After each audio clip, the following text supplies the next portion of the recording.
Problem is, I could buy another one. Are we supposed to have any fun on this? Cause I don't see anything. I think they're gonna, I know where that box is, Carly. Oh, okay. I think they're gonna open this. Yeah. I think it's all, it's some all that right there. I gotta open them like these, I think. Well, I see the bid. I understand you wouldn't have anything on that, but the request for qualifications. They have to open them like this. I don't know why, but me and John talked about that. I don't know why it's that way either. There's no prices. Just, you know, like the engineering and So stuff. it's our request. Yeah, I guess so. What it means to me.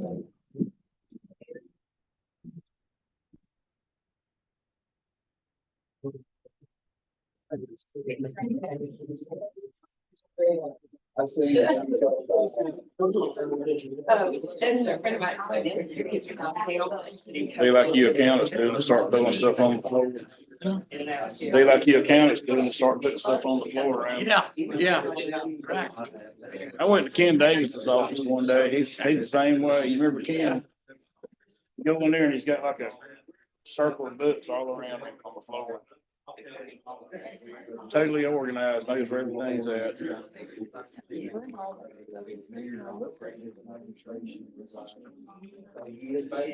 Just what I did, I laid that and stuff like that. And everything, grabbed it, and I almost did. And I never did. Fundraiser.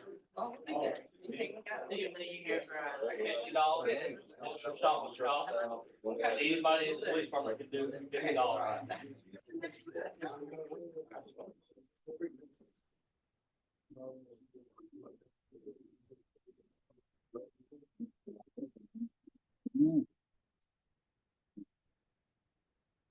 Early as six. Six, okay. I was born, maybe. We got a call. Swing star. We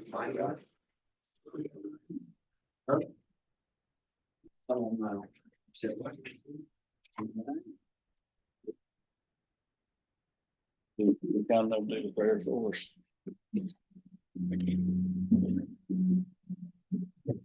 We're gonna get the December 10th, 2024 city council. Call it to order. Just a reminder to silence your cell phones, and Miss Dan's gonna lead us to the opening prayer. Our Father, we come to you tonight grateful for a living God who cares, who watches over us and provides for us and protects us, and we're grateful. We thank you. Tonight, we just ask that you be with this council as we make decisions that affect the citizens of Perry. Help us to make good decisions that help the citizens and help the city at the same time. In Christ's name I pray, amen.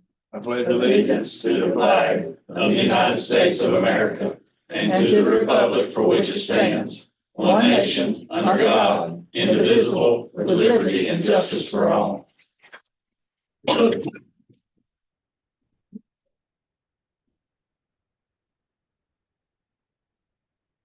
Roll call, please, ma'am. Councilmember Rhines. Here. Councilmember Hampton. Councilmember Woodfolk.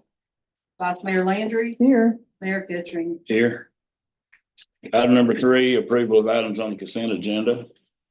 A, approval to read by title only, ordinance 1046, and B, approval to read by title only, resolution 2024-28 and resolution 2024-29. motion be approved. Councilmember Rhines. Yes. Councilmember or Vice Mayor Landry. Yes, Mayor Kittring. Yes. Item number 4, receiving requests from the general public. Is there anybody here that would like to speak on something that is not on the agenda? Yes, ma'am. Hello, Hi. Angela Castellucci, Salem, Florida.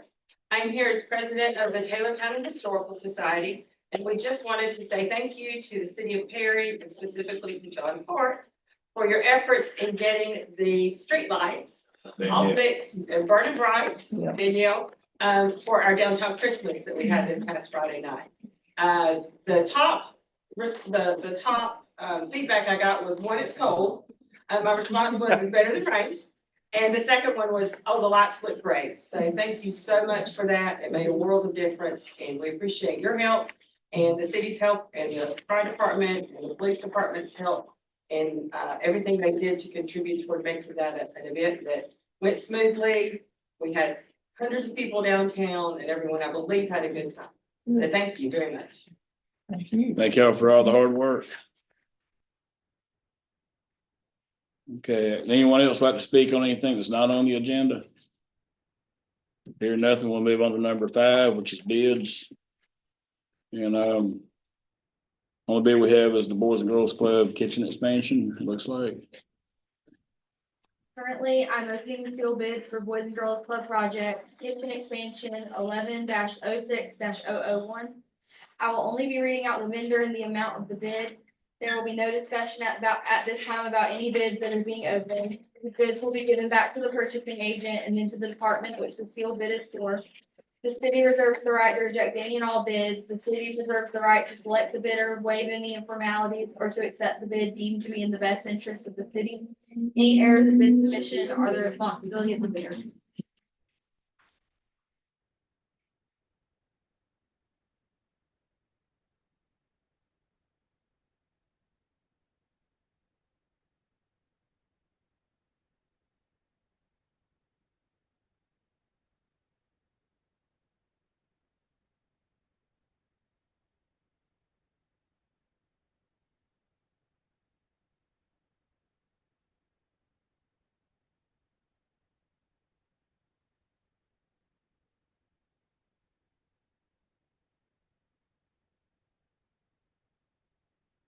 This is from Plus Point Construction for $168,900.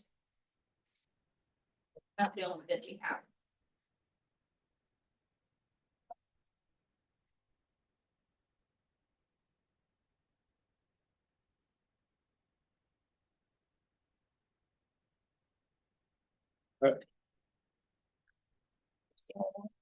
Yeah, so that's the only bid, right, Carly? Yes. All right. What is this? Guess what is this about? Is this something the city pays for? We maintain the building. But- We maintain the building for which they pay rent. So we've got $158,000 of non-budgeted.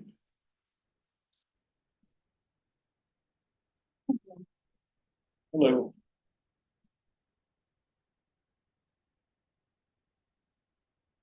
There was a question about the, hey, Mr. Bill's got a question about the Boys and Girls Club bid.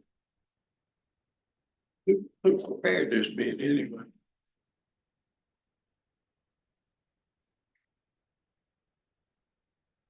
What, do we know why they're expanding it?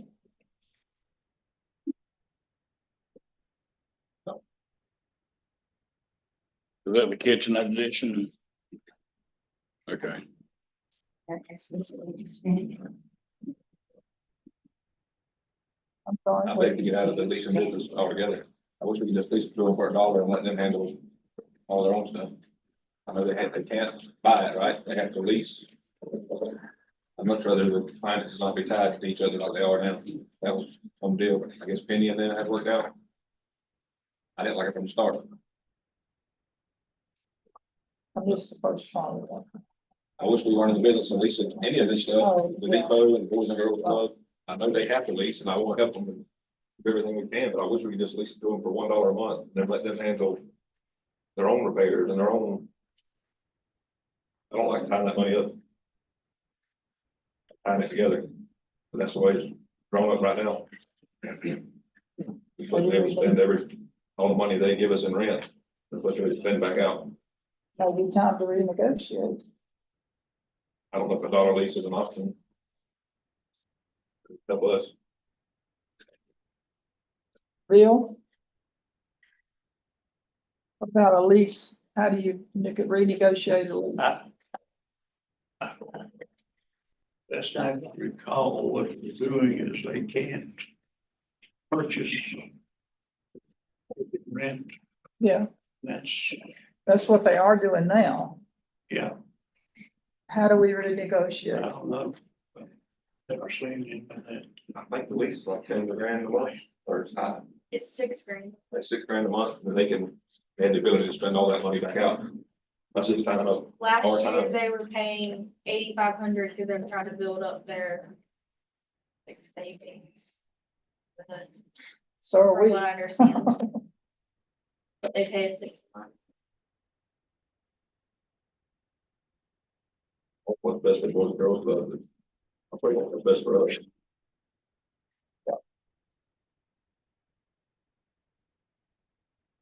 Can I add it? Sure, you can look at, I've been a member of that board for a few years. And Mr. Bill is exactly right. They cannot own anything. They can only lease. And everything the Boys and Girls Club building has expanded on in the past, at least has increased to cover that expense. That's being paid for by them through the lease payments. So this is not anything that they're getting without paying for. Maybe we can ask the director to come and speak about this in the next council meeting to explain what it's for. And that might be how we can get the answer that you want for this. so you're saying the answer is to increase their rent payment? Yes, ma'am, that's happened in the past. Yeah. And I don't know what the plan is on this. I But don't that's, either, that's but questions. 169,000 basically. And we didn't budget for that. Yes, ma'am, I understand that. That maybe we can get the executive director of Boys and Girls Club to come and explain this, and what historical leasing is on the building, since we have new leadership with the city. John, could you maintain the one section? You will be asking council to do. I did have a pretty big pot mill, but it ain't that big, I don't think. But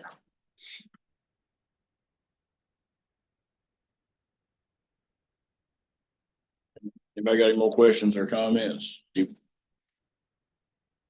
Move on to item number 6.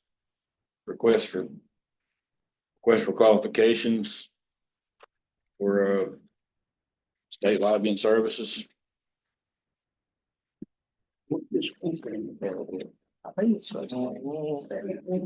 I thought the council had decided not to do something like this. If you polled the council or something, You go. if you, what do you say about that lady attorney? It's against the law. Exactly. Christmas. Did you want me to answer it? For Christmas, they need to get you a sunshine law book. That's totally against the law. What project have you got in mind? Garbage trucks, Do what? garbage trucks, appropriations request.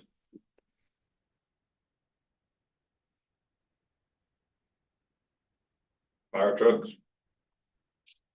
Back trucks. Sewer lines, water lines, anything else? Let me put one on you. How about a fire station?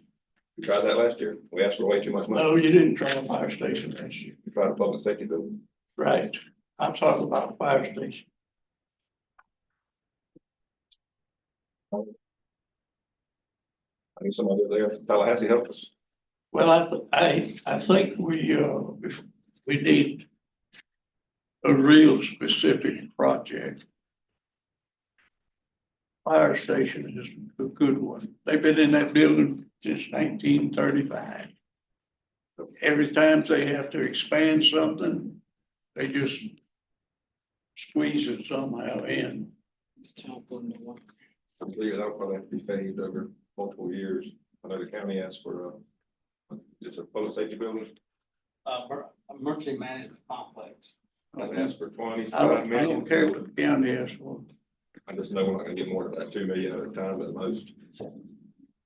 I'm not talking about a public safety complex. I'm talking about just a fire station. Probably $10 million. We don't know what it is.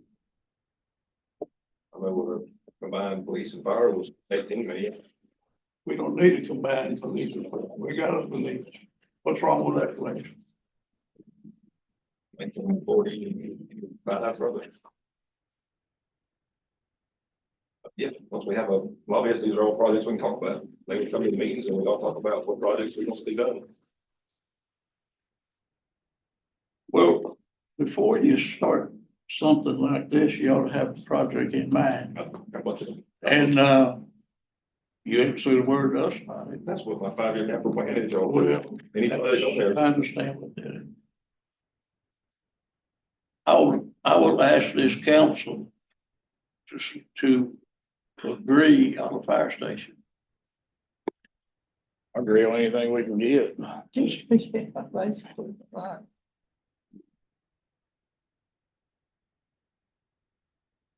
I mean, that's what. One meeting I went to, John, I think you were at both meetings where it was advised us to hire lobbyist. Reason I was told, County gets pretty It's good got- bit of money without a lobbyist. But they've always County. got first choice, Bill. yeah, counties entitled more than we are. County's gonna always get first choice. And if we compete with them, In the past, they've you're got not first gonna, choice. you're not gonna get anything. That's right. But that's what I'm offering is that a fire station. Okay. So Sure. if we hire one, that's the project you would like to That's see. the run. project. I'm okay with that. I sure, yeah. And there, I mean, you know, one fire truck behind another, I never liked that And idea. it's my, Unless, my you know, understanding that what we pay a lobbyist is based on what he goes after for us. So if we don't go after that much, then No, we don't pay that I much. can't do that. No, they're gonna have to be on a fee. They have to what? They have to be on a fee. Yes, We- we'll advertise. Yeah, you can't just, Whatever you No. call. All, most ones I talked to recommended 3 to 5 projects to submit, don't go more than 5. Yeah. Top on the fire. yes, ma'am. What type of lobbying do Florida cities do for us?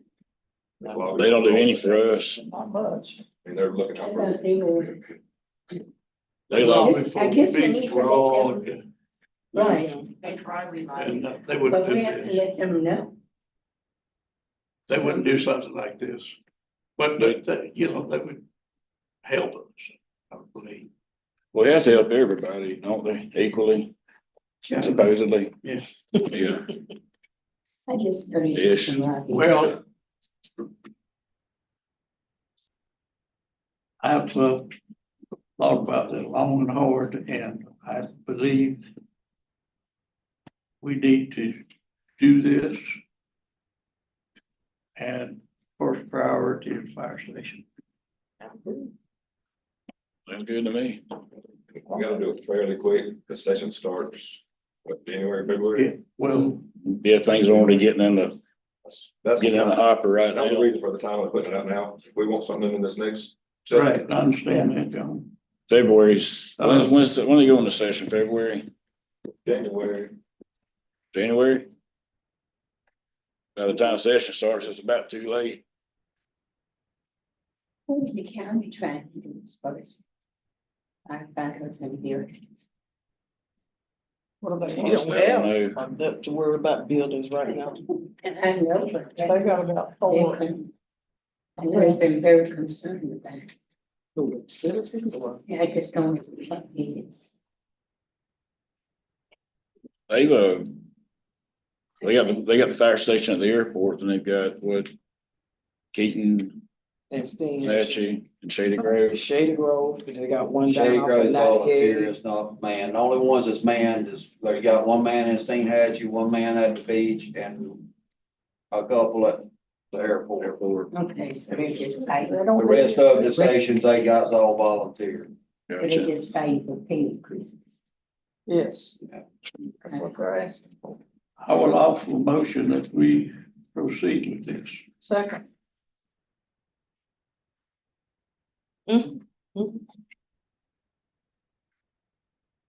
They will, look, wait, Where you gonna get the money?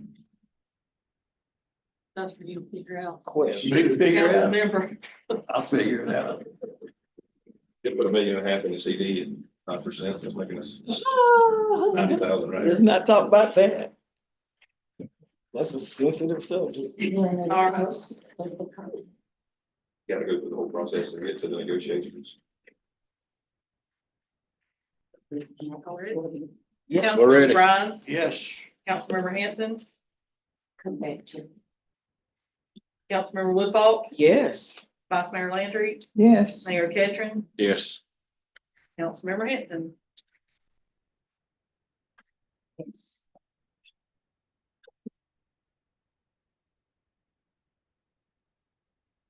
Also, the governor and those guys up there know what kind of projects they're looking for.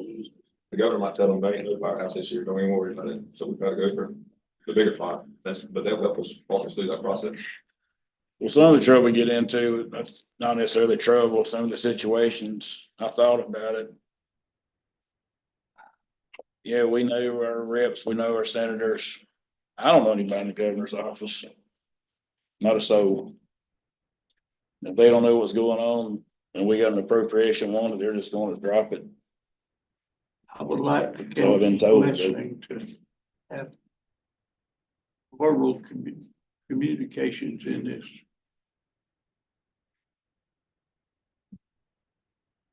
with what, with who, Whoever, whoever, okay. Very good. Open them all up. you know, they- Currently, I'm opening the sealed RFQs for RFQ number 2024-23, requesting qualifications for state lobbying services. I will only be reading out the vendors. There will be no discussion at this time about any sealed RFQs that are being opened. These RFQs will be given back to the purchasing agent.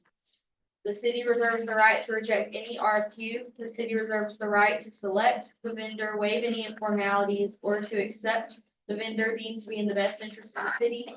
Any errors in RFQ submissions are the responsibility of the vendor.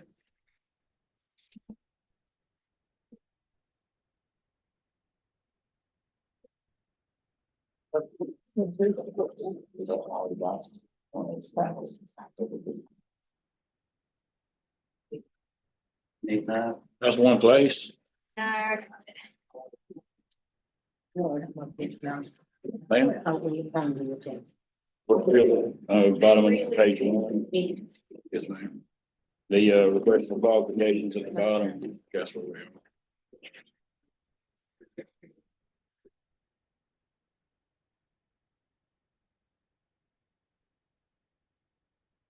Must be deeply qualified.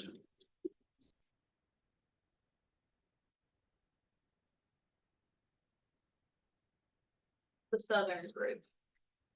Mike Moore.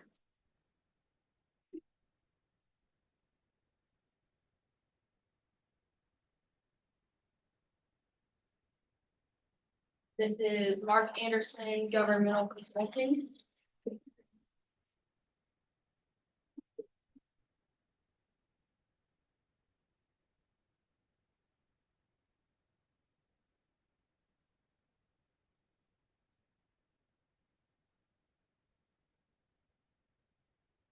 Johnson and Blanton LLC. Johnson, I'm sorry, Carly. Johnson and Blanton Langston, LLC.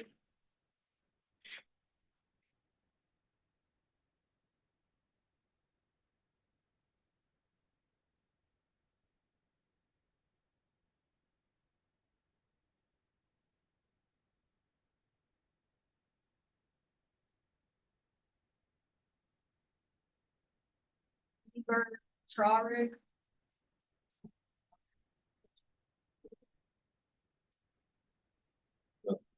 That's how it looks.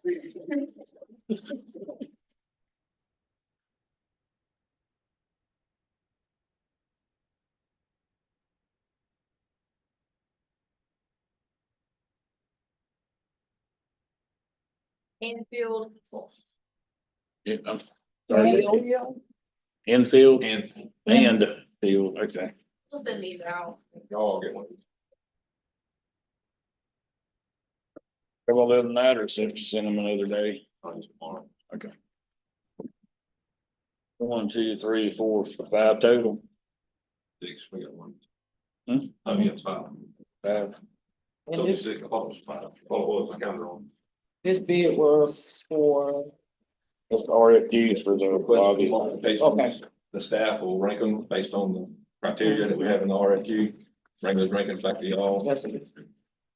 No, that's the sign-in sheet for the kitchen expansion at Woods Mills Park. For that bid.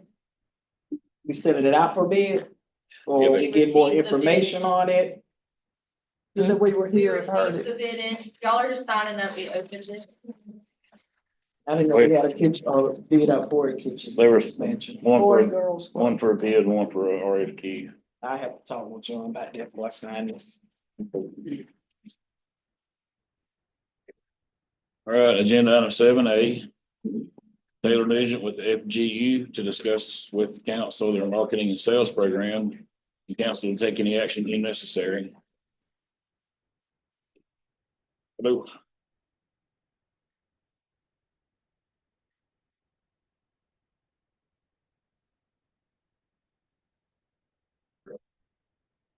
And it was out of the way with the sand, but it- Thank you. I've been wanting to ask about to do that for the longest time. I guess so.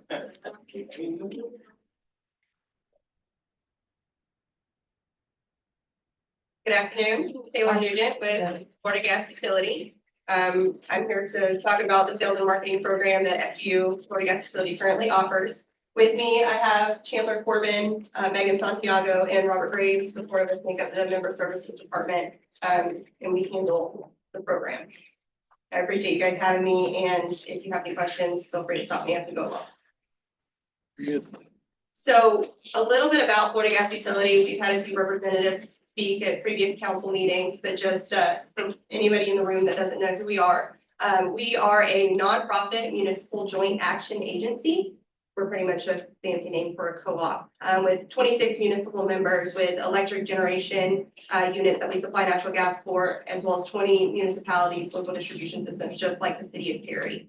You guys have been a member of ours since 2001, and we currently provide several natural gas related services to you guys.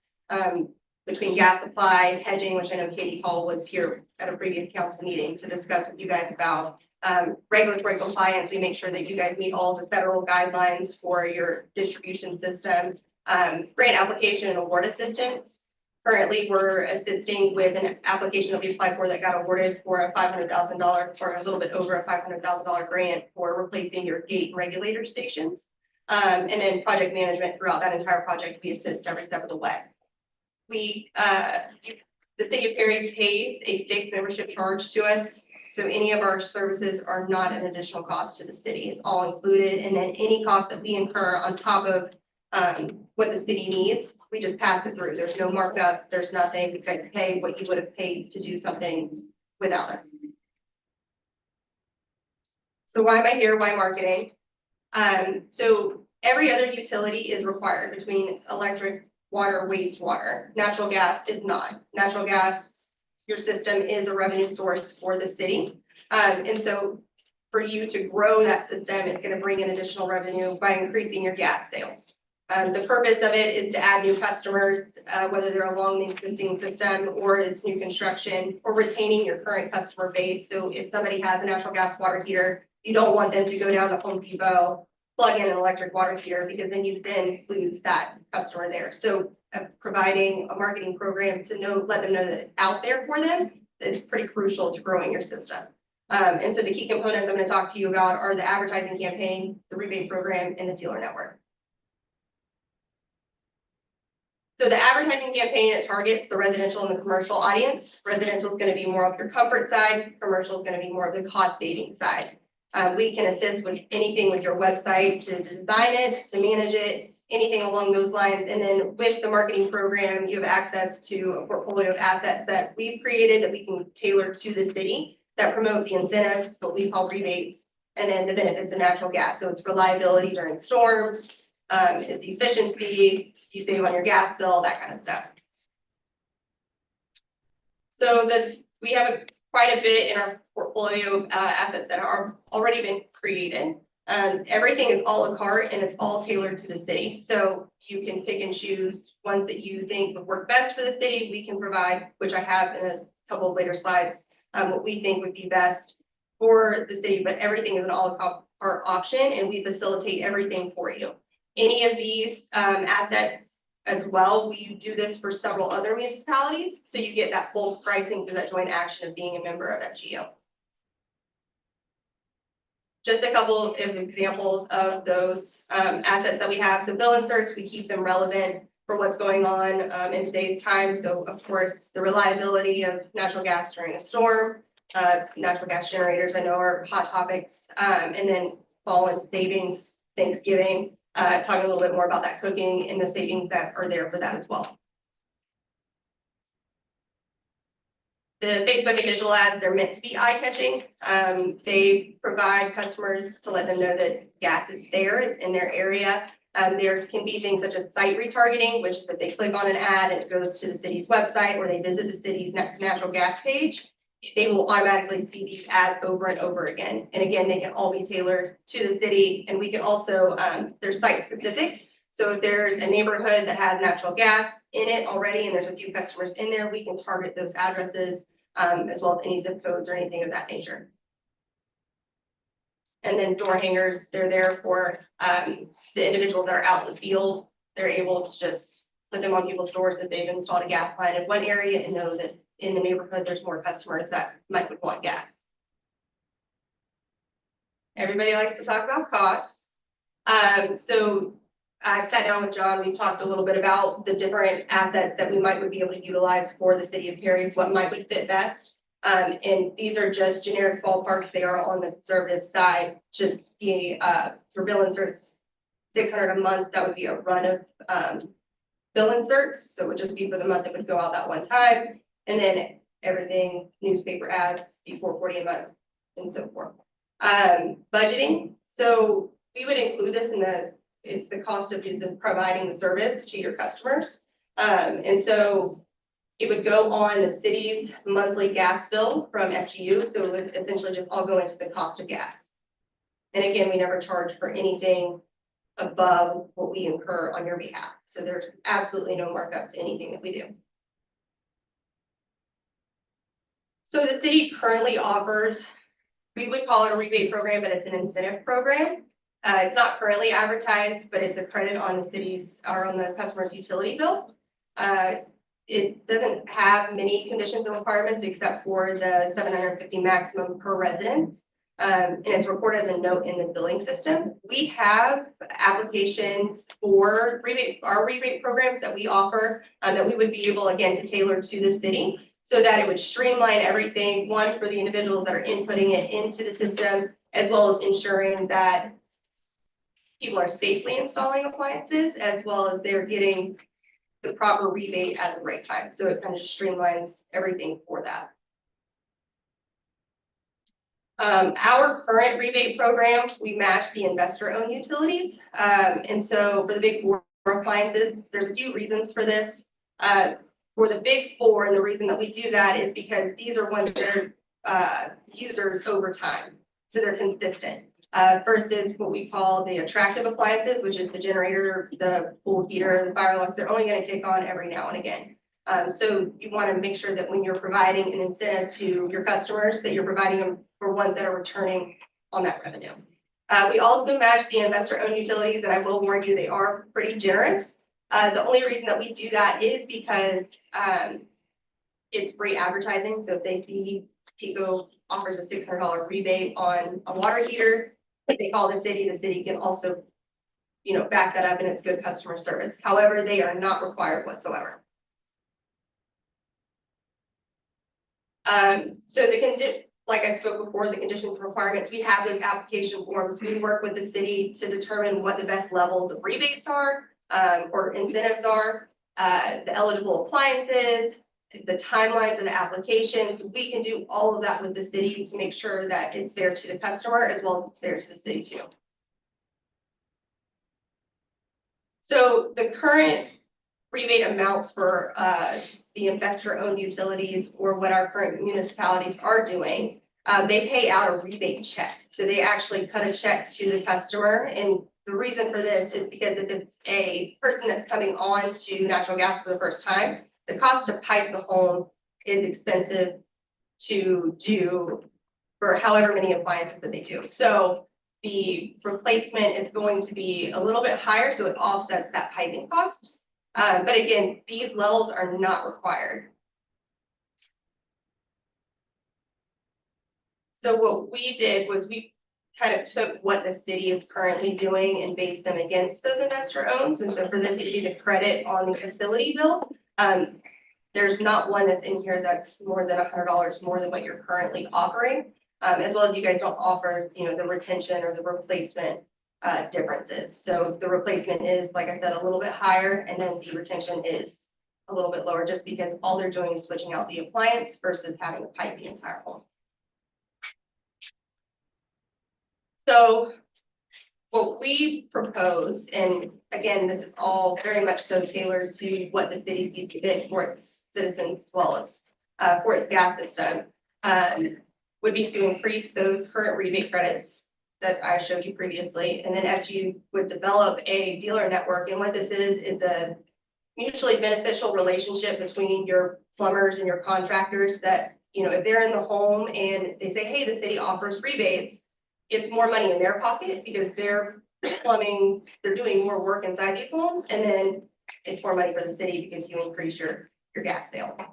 And then the pass-through costs to advertise with falling assets. So those bill inserts, newspaper ads, and social media ads that I spoke about earlier. The frequency is at the very far right. Those again can all be altered and tailored to the city and what the city sees is a good fit for them. And then since this is a pass-through to your gas customers, it's less than $1.50 per monthly bill for your gas customers. And it does decrease as your amount of customers increases.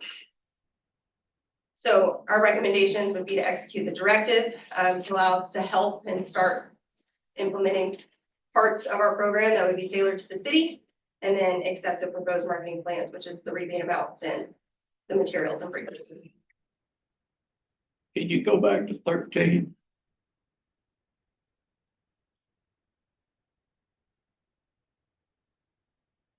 Just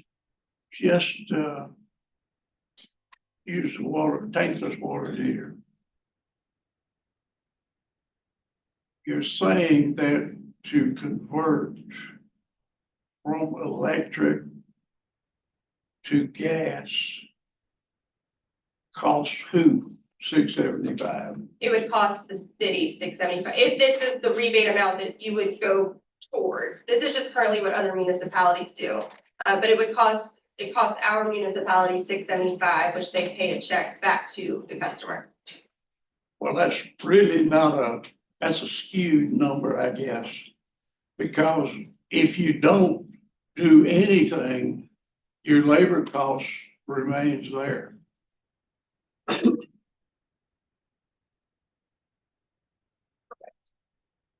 So it doesn't cost that much, it's something less. It would cost the city, are you talking about the service line installation to? It would cost that.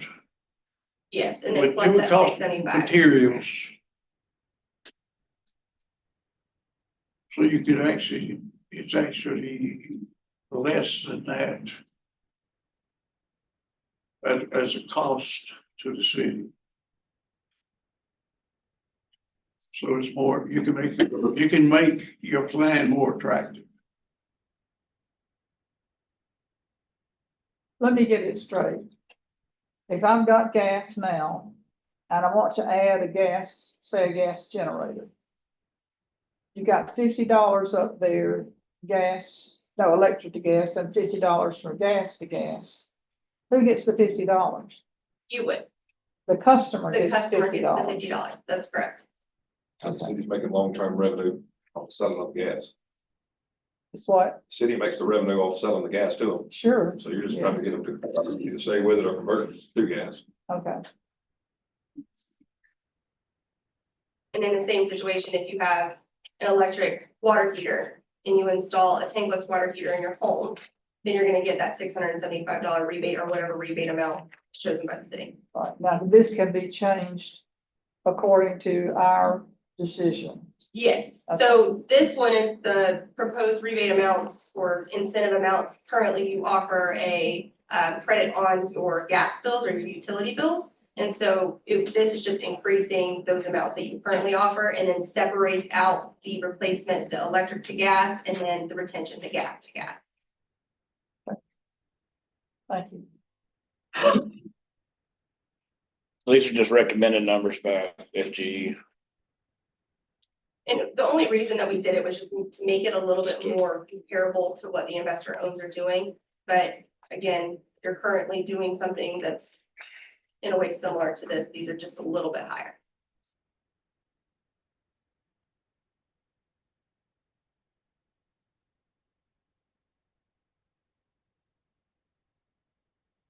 Mentioned something about a gas generator being a hot topic. What's, Yes. do we need to go there tonight? Probably not. Okay. I'll look into it. Has any municipality stopped doing this once it started? We currently have all of our original municipalities. We're doing it for, we've been doing it for 5 of them for at least 6 years. And then we have one that we just added this year.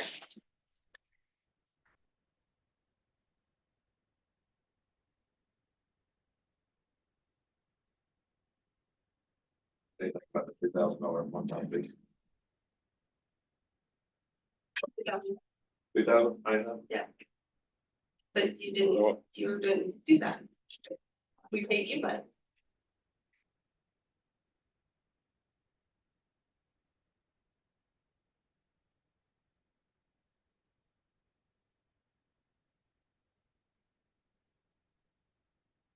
I think it's a benefit to the city and the customers. We can always stop doing it if we see it's not working for us.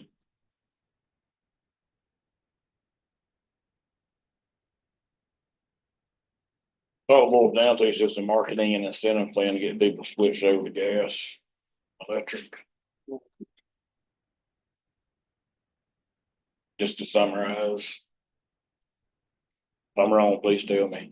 That's all it is.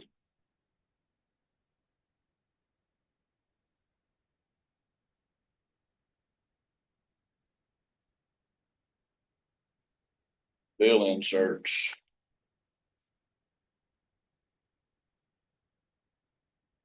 And you say 11 months, 600 a month for 11 months. That's correct. And you would do that every month, or do you just do it when we say we want to do it this month? It's however you want to do it. It's not set in stone. For the other municipalities that we do the 11 months. The 12th month is actually for your public awareness damage prevention. That's one of the requirements that you have to do for your gas system. The other 11 months is the billings are for the marketing, the incentives, the benefits of natural gas. But again, you can tell me that you want to try it for 6 months, and if you don't think that you like them or they're not beneficial, we can always put a halt to that. If you think that social media ads and digital ads are more beneficial, we can always shift that from month to month. Nothing is set in stone for the year or anything like that. Okay, now the cost to the city then is whatever of that we choose, however we choose it, however often or whatever, and the rebates to the customers. So the cost to the city for the actual advertising that would happen, we have it in here that would be the cost in the cost of gas, the cost of doing service. So we could include it on your natural gas bill that you get from FGU every month. And so it could be dispersed across all of your gas customers. So it comes to that $1.50 a customer a month, which is less than $18 a year. And then if they get a rebate back or a credit back on their bill, essentially, they're not paying anything additional. So the cost for the actual advertising itself does not come from the city, it comes from the community. And then the rebate amount is that credit on their gas bill. Or on their utility bill. John, you recommend we do this? I make a motion in case not signed. That what?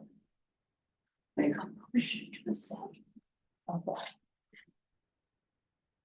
Motion, do we have a second? Any more discussion?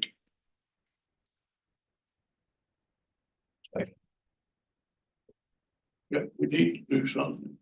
We've got people that have a gas line in front of their house, but they're running propane. Oh, wow.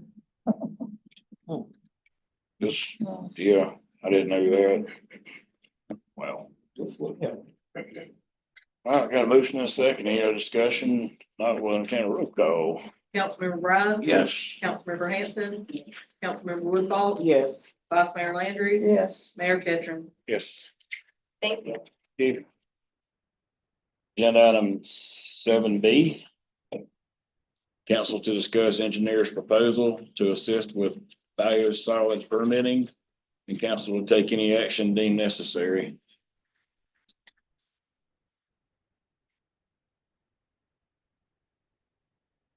Okay. You got your new one, you got your new one.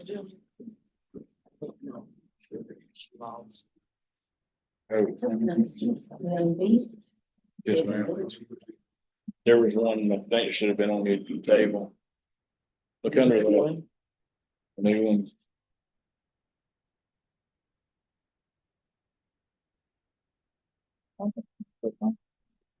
Oh, here it is. I put mine over there because I'll get it mixed up. Yes.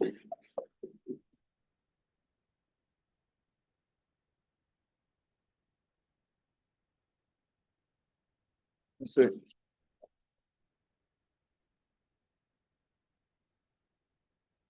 Right up that front page at the bottom says Boys and Girls Club. You got the right.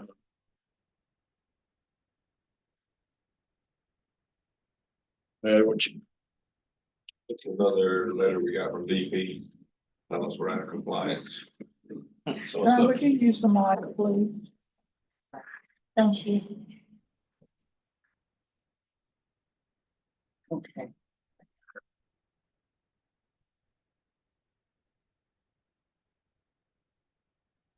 This is another letter that we got from DP that we're out of compliance.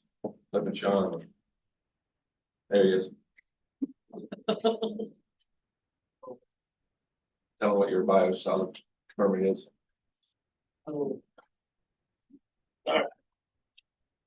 Outdoor. So what are we looking at here? Let me catch up. This is the engineer proposal for the Oh, biosolids. yeah, I have this. I only have these two copies. Whenever the permit was due to be renewed.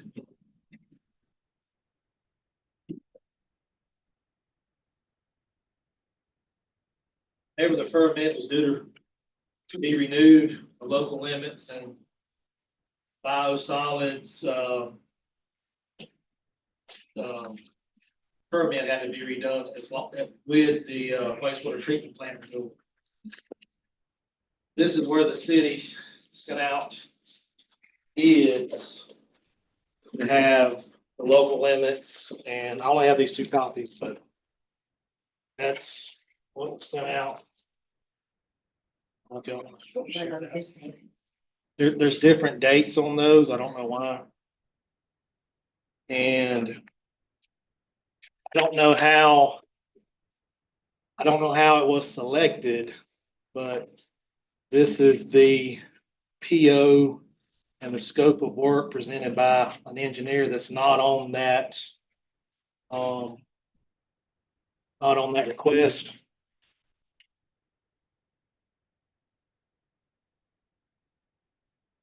So basically, when all this was redone, some of it wasn't necessarily that it's wrong. Some of the limits were set higher than they needed to be. I'm just gonna use the number 400. If, let's say our capacity at our site, in that permit, I'm gonna use the number 400. They said, that's our limit at the biosolid site. Well, when they got that high, it required other things called a groundwater monitoring system. Instead of going to 400, we could have lowered those numbers to 300 and not had to do the groundwater and monitoring system. Groundwater monitoring system consists of monitoring wells put in the ground at probably $75,000 to $100,000 to install these wells. Then on top of that, the annual testing and just the liability of maybe something being wrong, or the city could get caught up in something with DEP. If those numbers are lowered, these things aren't required.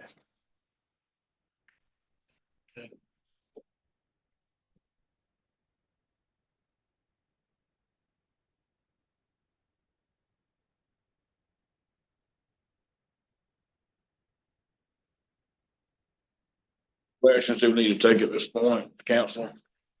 Approve this, Yeah, or if we want to move forward. it needs to be revised and fixed. It may need to be completely redone. So this is something that already exists, we just need to redo it. What we have now, like I said, requested in that bid, but all of it wasn't done, and that particular PO with that engineering firm, the wastewater treatment permit was redone, and the nutrient management plan with the local limits weren't.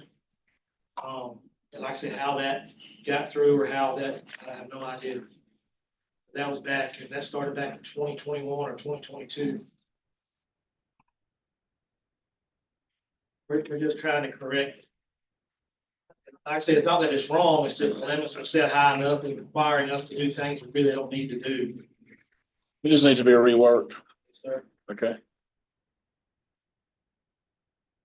For the work order to get the work done, I think it was 20 grand, not to exceed 20. up to 20 grand, worst case scenario, they have to redo the whole thing. Like I say, some of it contradicts itself.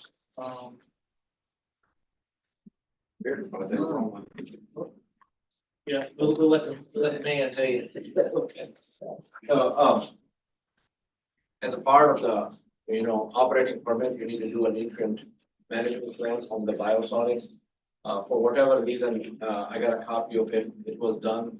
City was not aware of it. We found a copy through DEP, and there was all sorts of requirements in it, which really you don't need, Sean explained to you, it's gonna cost you money. What our job will be is, we met with DEP, the city got a couple of warning letters, and they were asking where the monitoring wells, we didn't even know when we. So what we'll do is a step process. What we do is first we'll talk to them and look at your nutrient management and try to reduce it. And if we can get by with it, that's all you need. But if the DEP makes us redo everything, then we may have to go a little further. So this is just to look through, make sure that you can get it done. We are on a time crunch on that one, so we just put a number together and said, hey, this is what we think is going to may take up to. But that's why we did a T&M rather than saying, hey, this is what cost you. Because really, after meeting with DEP, initial indications are that they'll, if we do a few things and probably try to modify the existing one, they may buy it, we be home free. If they don't, then we have to. So that's why I put it in as a T&M. What it stems to is how much sludge you can apply on your sludge pond. And right now, I think city is doing both. City's hauling it off at a cost and then land applying to. Right? And over the last few years, the DEP has reduced the limits for. So at this point, we need to go through and redo some. Talk about this. Yep. That was a different one. That was a different one. That has to do with what you are receiving. That is for local limits, which was supposed to be done 10 years ago. You did that. Actually, nobody did. We're doing That's in that request, Mr. Bill. Local limits, but it wasn't done. That's right. We've talked about this. So the local limit is what is when you're receiving from the industry. I think the last one I seen in your code was 25 years old. Then the last permit was supposed to be done last time and they didn't do it. And it's actually gonna protect you because if somebody is putting, you know, a lot of, I don't know, nutrients on you, you can charge them. So this is a local limit DEP needs us to create. And that will be done. And then this one is what you sent out into the facility, land of line, the sludge, which comes out of this work. So it will go to you. Part they should have been done with the original one.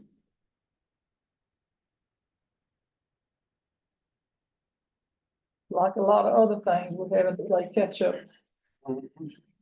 There. Needs doing and needs doing. Second. What deal? Good motion to approve. Oh, Second. Shirley second.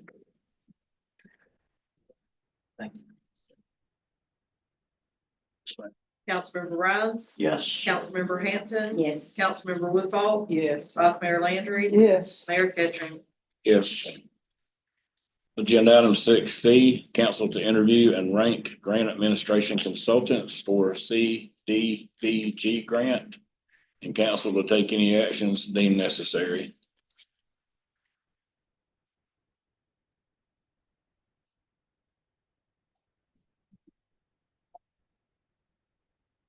Council asked last month that they be the ones who rank for this. Good idea. There's only two, so it'd be number 1 and 2. We could have done it, but the council asked that they be the ones to do it for this one. It's the council's responsibility. Council don't ask if their responsibility. They may not like it because it takes up their time. The ranking can be done by city staff, and we could bring the ranking back to y'all to do the interviews and negotiations. And what would have been helpful to me is I've never done it. I've never done it. That's the reason why I requested it. But the request made last meeting was for the council, so I didn't know that's the one you're talking about. I wasn't asked to make the determination.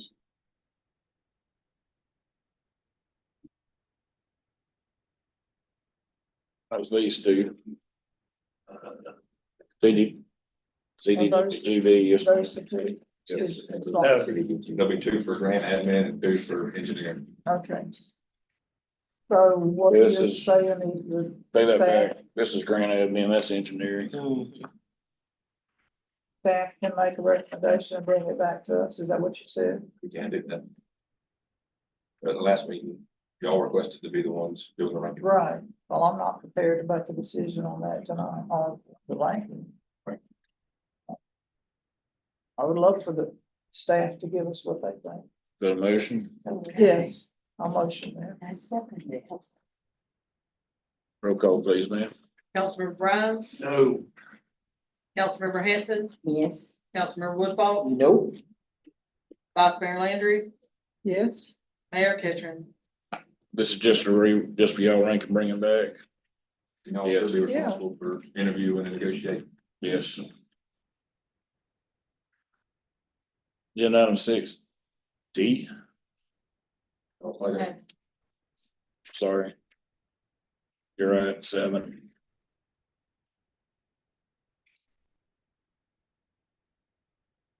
Council to interview and rank engineering consultants for CDBG grant. Council will take any action deemed necessary. This is engineer for the same. One. Y'all want to do the same thing? So it's 2. It's 2. It's 2 for the grant admin and 2 for the engineering.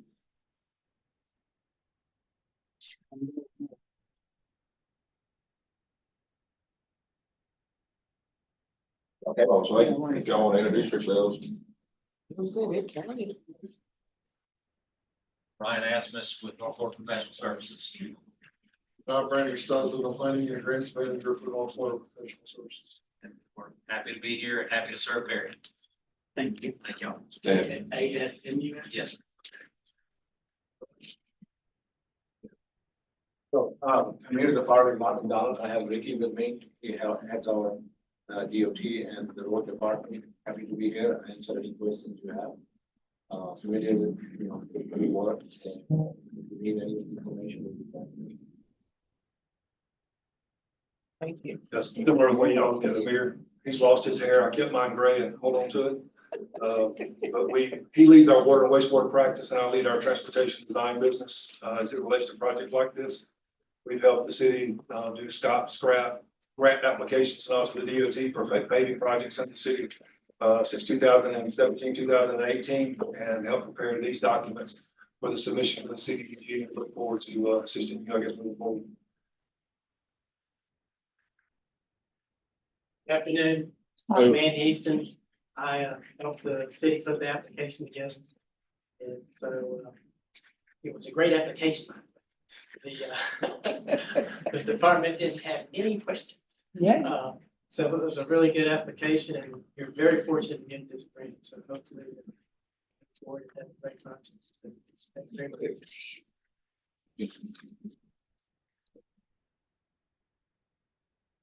We have a special meeting just for that. I don't know if the January 14th, get that project going. Absolutely. What time are you talking about, Jim?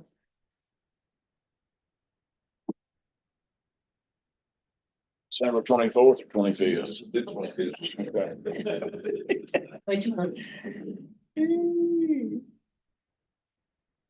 But next Tuesday. 17th. Since there is nothing wrong, well, that's some questions. What time? I'll address all of you that are here. Appreciate you coming. I am one that believes this is responsibility of this council. Yes. And I've got questions for all of you. Okay.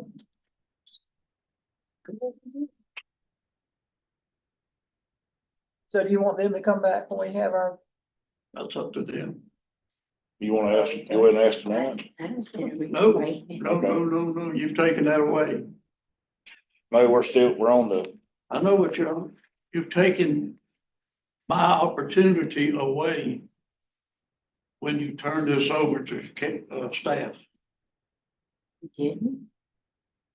Sure. still ask questions, Can't can't you? you listen No. to them first, yeah. So the way it works is they're supposed to make a presentation. And you've taken that away. I don't know what staff's gonna do. But we don't have to agree with staff. It's coming back to council. They come back with a recommendation, but we don't have to We've accept had this it. information for weeks.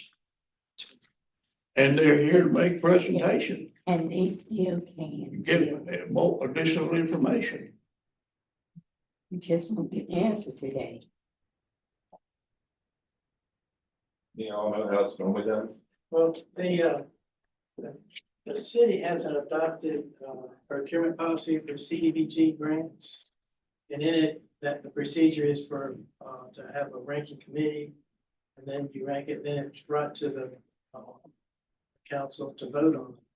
And so if you want a presentation as well, you can do that, but it's in your procurement policy that the staff ranks. How can the council vote on something they know absolutely nothing about except to vote as staff presents to them? Well, that's part of the reason the staff evaluates the proposals. And they're not gonna listen to an interview. Well, you can have an interview too. That's the stop you from that. So staff's gonna have an interview with them. They're gonna rank them based on what they submitted and present that to you. And then y'all can interview. You can keep it. I would like to have it done. As an interview. Since there's only 2 for each, y'all can interview both of them and make your decision.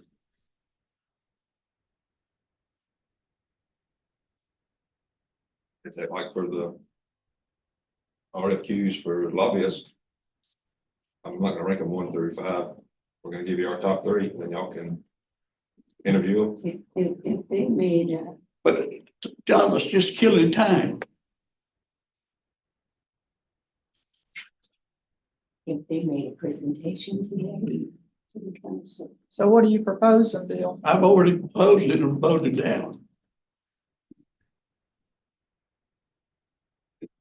So, I mean, do it your way, fine, I can live with it, Do you want to be on the ranking committee? I don't care, I'll do that too. That was gonna be my suggestion. Just put him on the committee. That way there, he can get what he need to get out.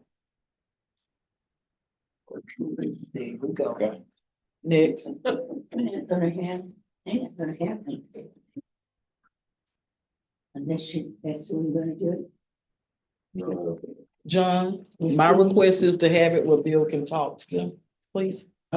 If I gotta make a motion, I'll make one. We're all for Bill talking to them, you know. No, that's not it. No, that's not it. Your turn. That's what we got to fill out. This is what we'll bring. They get a total, max points based on engineering experience, capacity to perform the requested services and ability to perform the requested services. I'll rank each of them, give them a total. That's what will be presented back to y'all. And you can enter into interviews and. That's what's coming back on the 17th. I hope so. My So plan, do you So- need this from us?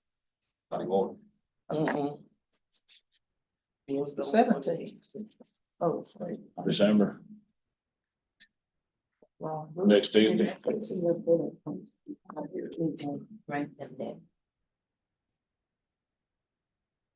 What time on the 17th? I won't make that special meeting. I'll be still in class. So. I just look at And then have a doctor's appointment on the 17th. I get you.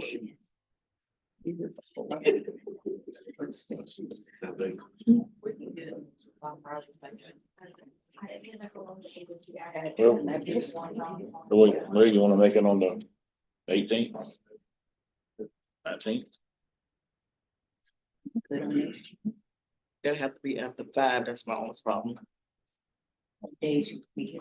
I'm in school Tuesday through Friday, On and Tuesday. they understand when we having my meetings, but. What about You're Monday? doing Monday. Monday the Oh, Monday 16th? would be fine. Monday the 16th, 4 o'clock. Okay. Okay, they good? John? Okay. 16th,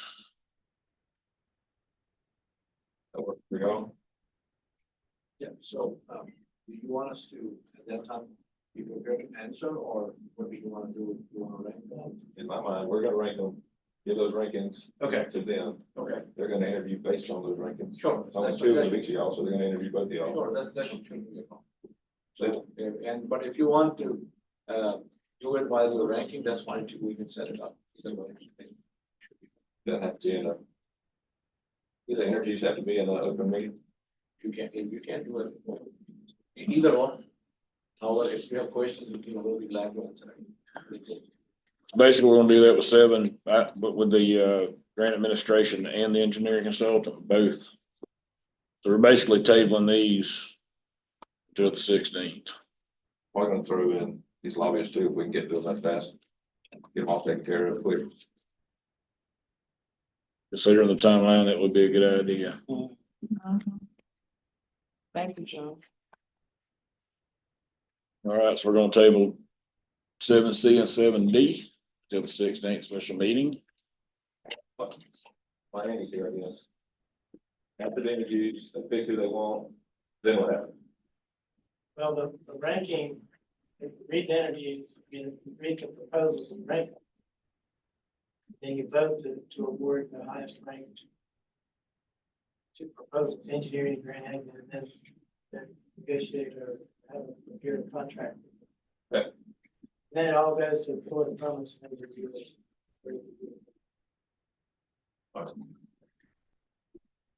All right, everybody good? Agenda item 7E. Public hearing and final reading on ordinance number 1046.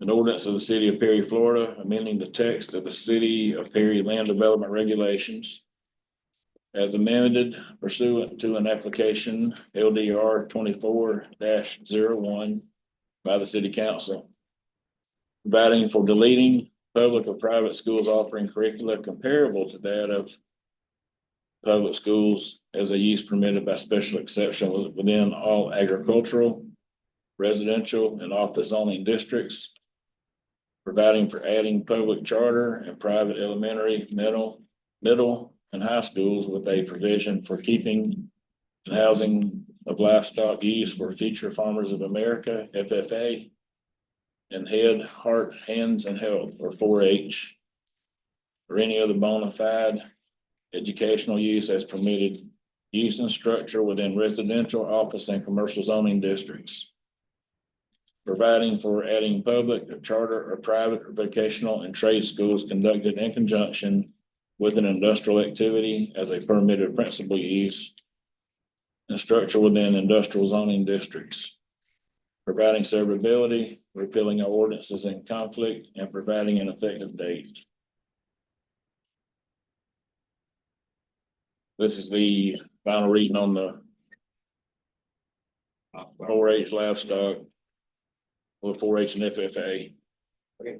Because FFA, I think originally is what brought it up, but They said he's qualified. any comments or anything on this? Yeah, FFA, head, heart, hands, health. Oh, that's what we're. 4-H. I didn't know that.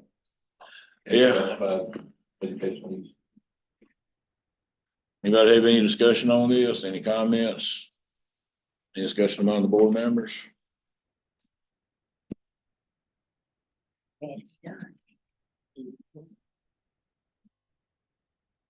Anybody care to make a motion? Motion to approve. Councilmember Brown? Yes. Councilmember Hampton? Yes. Councilmember Woodball? Yes. Vice Mayor Landry? Yes. Mayor Ketchum? Yes. Before we go any further, would anybody be objected to take a 5-minute break? Thank you.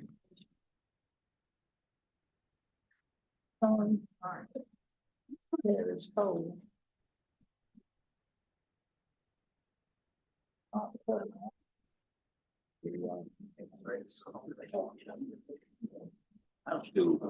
Good. I'm ready to graduate already. Ready? Thanks, right. Ready.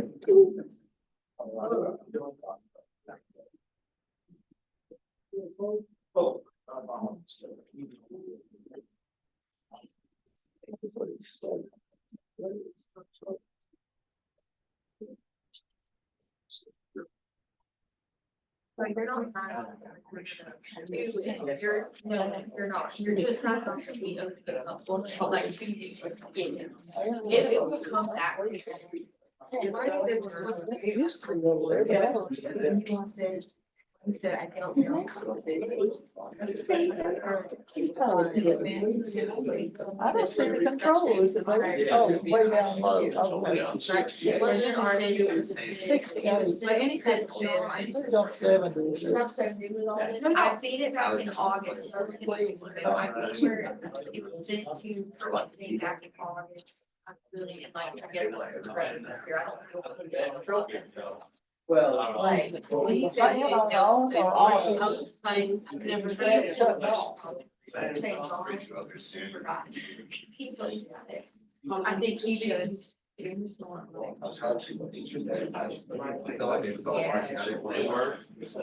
I think I did that last time. yeah, you did. I know.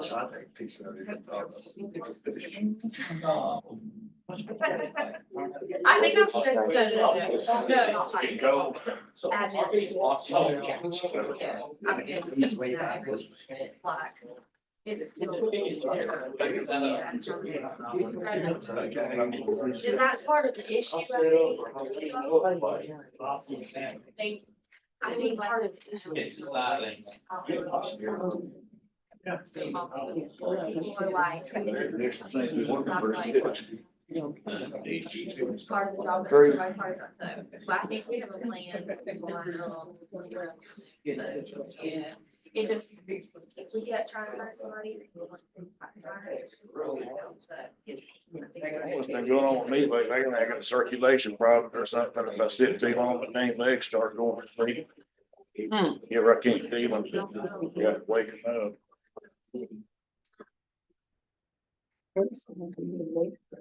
Maybe I got started with blood. Like,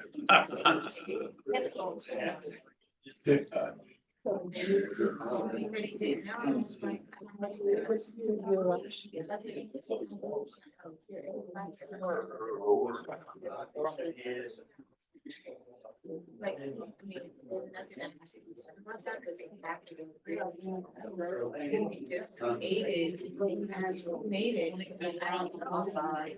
That's scary. Like, that's not.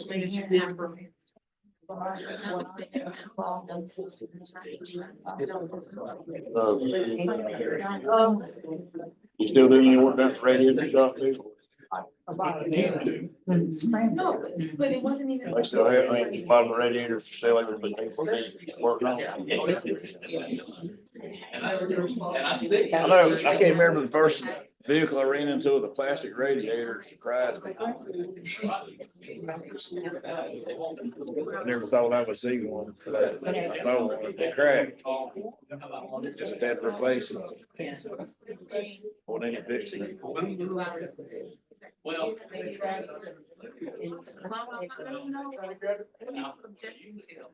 What's filling up our landfills. You know, when Dad worked on electronic, it was, he changed the components on the circuit board. They either rip the whole circuit board out or you buy a whole new unit. All goes in the garbage. I still got, Dan's transistors and little, whatever you call it, this little, yeah. Dad's been doing it so long, he can smell something, I tell you what burned up. Capacitor, resistor, he knew all the different smells. Anyway, y'all ready? Mm-hmm. Well, where's John? Standing outside talking to the engineers.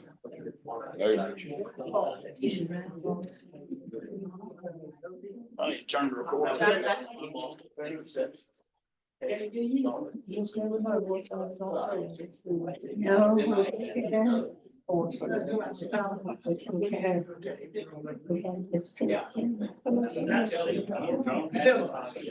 Maybe just right out there. You basically.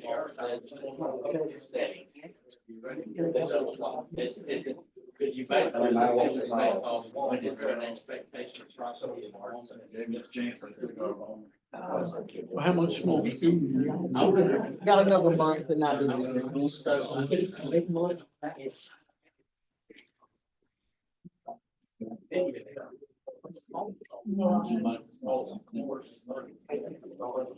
And every person. Dadgummit. Even if they were. They recognize my thumbprint. The person on the other. You didn't recognize it. Oh, yeah. I'm not doing. Oh,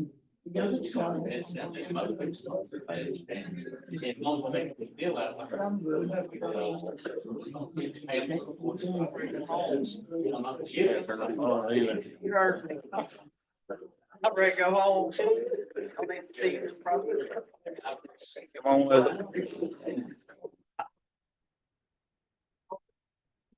it. We went. Oh, even.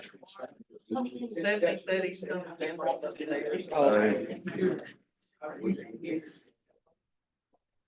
we can go and get started.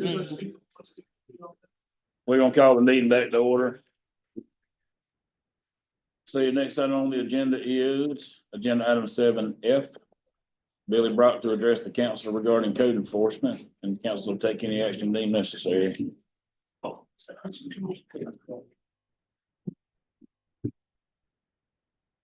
Billy Brock, 1402 South Lime property. I got, Bruce Griffin come to my job and put these on my door. But we're trying to figure out on the deal with the property about, buying the property.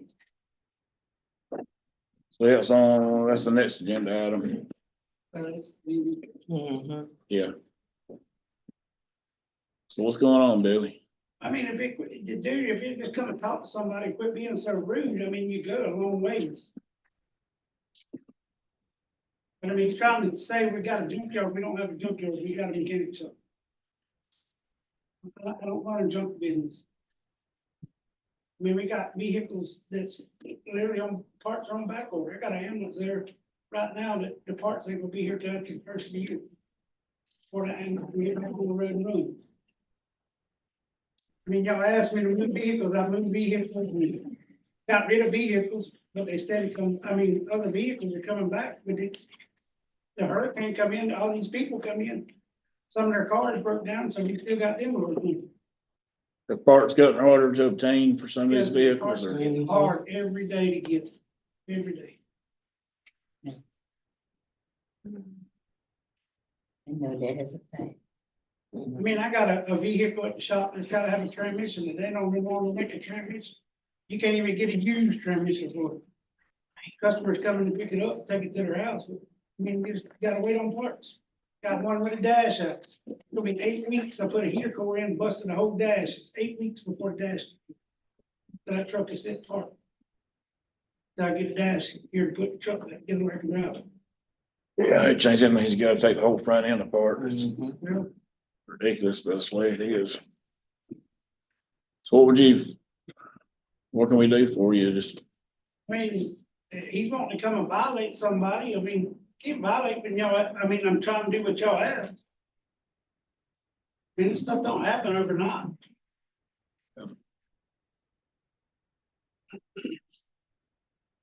And then he said something about the vehicles on the other property, we done talked to the landowners, they're fine with it. Mr. Hughes right across the road yonder said I can use this property, just gotta clean it. I gotta get time to clean it where I can park vehicles over. If I need to. Then he says about the right of way.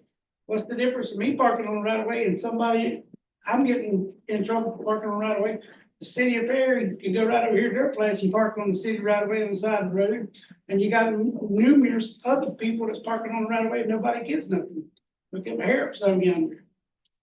They're parked on the city right of way, nothing said. I mean, I thought we had agreement, but we're not going to the agreement. Sam, did you want to say something? Oh, okay, I thought I heard you say you wanted to say something. This says that they're to be out of sight behind a wall or a fence. Can't put a fence up or nothing until I find out when we get about the property. Okay, so that's where the vehicles are that are in non-compliance right now. Well, we gotta figure out what land we got where we could put a fence up. That's what you said. I mean, I just don't understand why I gotta put a fence and most of the other businesses around here don't have to put a fence up. I mean, we're gonna be fair here across the board, be fair with me, be fair with everybody else. I hear you. Town has got multiple code violations in this town. I mean, you can ride through here and see it. Just don't pick and choose one person and try to drive them in the dirt. When Bruce was a police officer, he come to my place and told me I was a nuisance to Highway 19 back then when he was a deputy. Bill Bryant and him said I was doing fine. So just not, oh, yeah, so I was doing fine, just keep it all organized. We had agreement.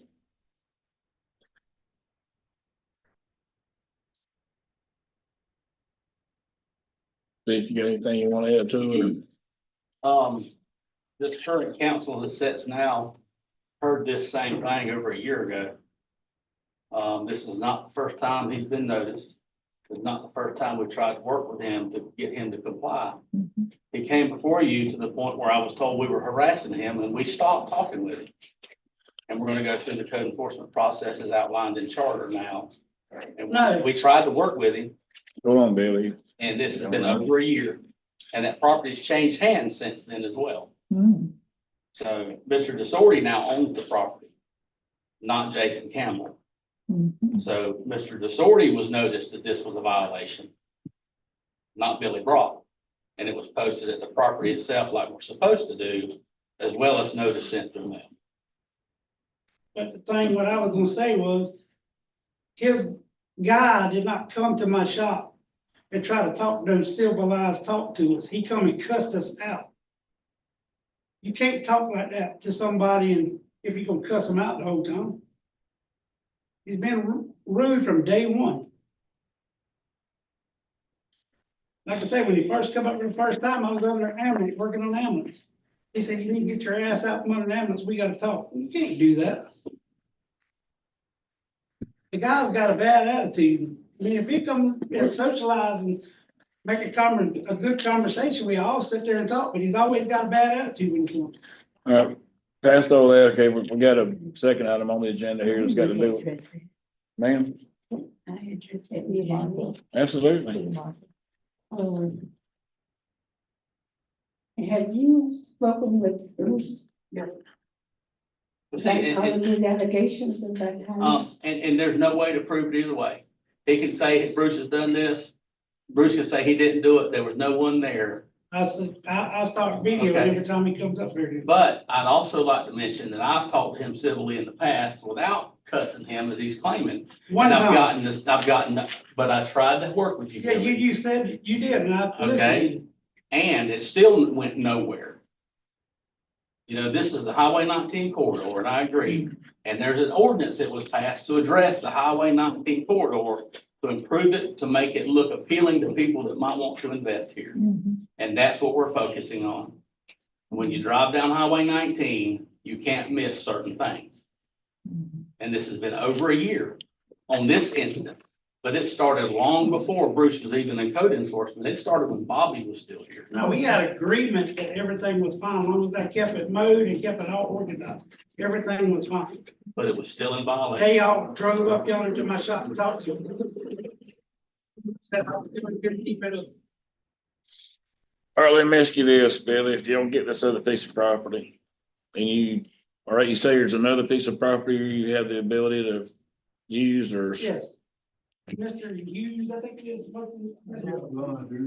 Yeah, I talked to the landlord, they said I just clean it up and, but it's just gonna take time. I gotta, I mean, I can't do it every night. Would that help alleviate the problem? If he's I able to mean, use another, they're complaining about me parking on my cars on the side of the road. Why can't I park my vehicles on the side of the road when everybody else around me, everywhere around is doing the same thing I'm doing? The ways to address that are outlined in that letter. It's clear. hold on for a second, please, ma'am. Still, if he got that piece of property, would that help? I don't know. I don't manage his business. He would know how many cars he has. I haven't been back over there. Because I don't want to be accused of harassing him when we're trying to get him to comply with the council rule and the laws of the city of Perry. And we don't want him to lose his business and turn it away. I agree, but he still has to comply with the ordinance. But I mean, y'all tell me the cars, the limit of the cars. You don't know what you're gonna do when you tear a car apart to see what problems you have. No, but he did say that we've been at this a year now. But I've been waiting on trying to figure out, I did move cars and I did clean up my facility. I did move cars and did clean up. Mhm. Okay. So I did this from the last time we talked and did what we were doing. But So I putting can't up, say I ain't, but I did. so he putting up a fence? Fence would comply.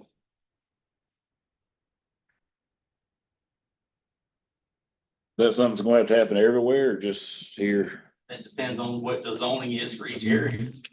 Wait a minute, the zoning of a business is, all zoning is the same. Not No. always. No, They change a little here and there, but what, do you know what the zoning is on that one? I Right think it off, I should don't- be either commercial or commercial intensive on that Yeah, section. see, Without there's looking, the, that's what I would say. I mean, I talked to DOT, Road Department DOT, and they told me that there was not a code enforcement on the US DOT highway. I just talked to them last week. Yeah, they have Asked them Florida. what their code enforcement law. Well, up to the property line. Yeah. When it goes to the property line, then it's, So is They you would- put a privacy fence up that would, A fence that you can't see the stuff. like a little Yes. wooden privacy? or the slatted chain links or whatever. As long as it's, yes, as long as it's, not transparent. Fully or You're not Generally. supposed to be able to see them from the roadway when you drive by. any part of it. Yes. And If there was any cracks in between the boards, you ain't supposed to have those either. So Well, what's as it tight doing when as you're possible. working in the gate open? Just saying, you still see the vehicles.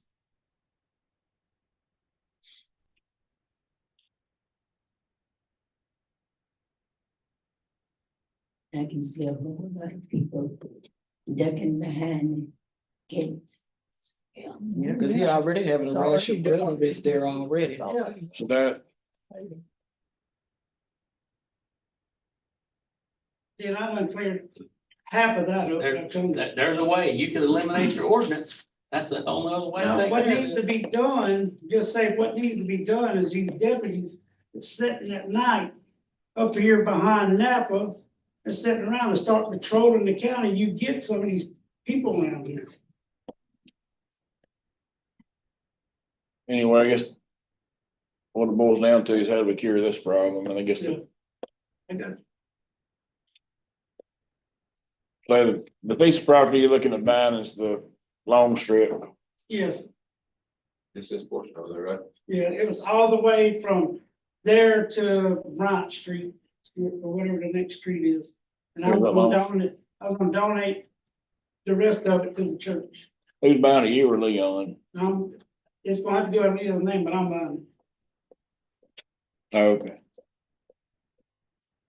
So Leon's buying it. Yeah. I got you. Once we can get the property, the whole point was just put a fence up, get some of the cars behind there. And then at least this way here, it brings everything where the city's happier, you know what I mean, so that they're not having to see. Cause then we can get a fence up from that property across the front up to where the garage is, so it's so convenient for him to be able to pull vehicles in and out of. Yeah. But get that stuff kind of cleaned up behind the fence area. The only thing that he's worried about, once the fence is up, is because there are people that they do go through the cars at night, seeing what they can take, whatnot. That was one of the, excuse me, concerns of having the fence up. That was one of the, big deals. Obviously, we can speak with Jamie and say, hey, is there something we can do? He's got security cameras to put up, you know what I mean? But at the same time, that can still be a little bit difficult, so. They didn't do nothing to the last ones that broke in. He told me that I didn't have enough Who's got that piece? evidence. Where's the piece of land you're talking about using, Billy? The other piece. It's across Duval right over. Right there where that stop sign, But the first part of where the stop sign is, that guy's from Jacksonville. He said, as long as I keep the mode, I can use all of it. And then the wooded spot right yonder, it butts up to it. so why are you using that spot now? No, ma'am, not yet. I do park cars there, yes, ma'am. You park on the right of way though, generally, right? Yeah, the problem is some of the Side of the road. vehicles, and it's not him, it's just the other people that park over there, they're gonna stop and run over there for something. They'll leave their cars sticking out, so that was the whole thing of, he spoke, got permission, so we can get that area cleaned and have people park in that area. It'll keep people off of the street, so this way here, it's not giving Jamie a hard time.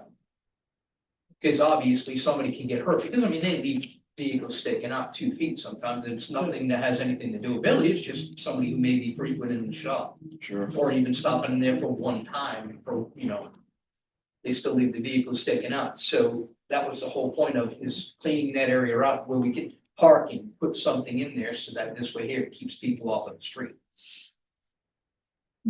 Well, sounds like you got a plan, just need to, It's I gotta right. find some time to work on it and make it happen.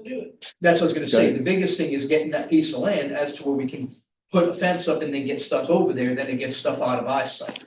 And then obviously cleaning up the other land as we're making a parking spot out of it, as long as, it's okay with the owner of the land, because obviously we have to sell, we've already tried that several times. It's not much time, or you need me. Well, let's go to I would suggest, so that you don't violate your own ordinances, to let them present this to the magistrate, the plan, and let her decide what kind of grace period should happen. Because that's the process that we follow and it's established by the city for handling these complaints. And that hearing will be coming up. Is there a hearing notice date on that? Yes, It should be January. January 6, 2025, Okay, so 4:30. help me understand why it said address the council regarding parcel so-and-so to determine the purchase price. Who's gonna determine the purchase price? That's what we're trying to find out. Who owns the property? The city. City owns it. It's that little, I guess it was gonna be a road, never turned into one or The something. strip or alleyway or whatever. Something, yeah. Okay. So do we have a ballpark figure on that? The appraised value, our policy says you won't sell it for anything less than the appraised value. The appraised value is 5,000 for the whole strip. I think he just wanted this portion, but if he's donating, No, we're gonna buy the whole strip, we're gonna get the city with everything. You're gonna buy the Because you're strip gonna have from the same problem, you 19 got the all same the way to problem with the Bryant? church. You got the same problem with the church right The now. church is actually built onto that part. Okay, but you're buying from 19 all the way to Bryant. Yes, ma'am. Okay, and that is the $5,000, John? yes, ma'am. And then you're gonna give the church's part to them, Because we had an agreement, I talked to them the other day, if I give them that right away, if I could park cars on their property, and everybody said yes, as long as I get them back off and don't leave them there. Wait, Well, there's a What- purchasing procedure for property that the city has in surplus that needs to be followed too. yeah. Have we did that since the last time he came before us, when we had said we were gonna? We all have to discuss what the purchase price is. Then we decided it was gonna be whether the property appraiser had their Mm-hmm. price set, I believe. That's We what I did, remember. we did. Is there a And then- requirement to notify adjoining landowners as well?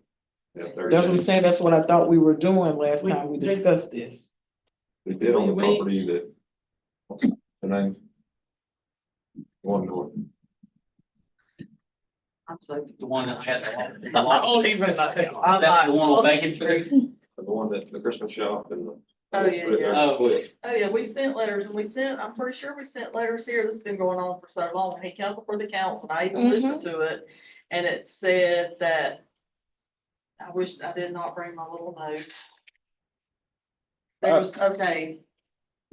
Bill Bryan said he couldn't get the entire thing. He has to buy the entire thing and donate to the church, and that's what he said. And then Bill Bryan's offered to buy the whole thing and donate. And Brian said for him to start moving forward, but they can work out, and I couldn't understand some of the issues, so it was up to him to start moving forward with. But y'all never said a price that night. We I said what listened to it. we never said what Yeah. the appraising was? I don't, it was sort of 'Cause I hard to thought we listen, did. but there was some back and forth with it, and I never heard, and the minutes don't reflect that. Y'all did say that on the one, and by the Christmas shop. I don't think Right. y'all said that on this one. Y'all Well- never did say a price on his. Have we got it appraised?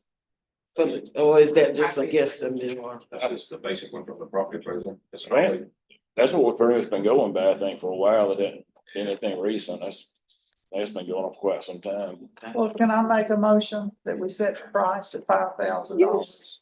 So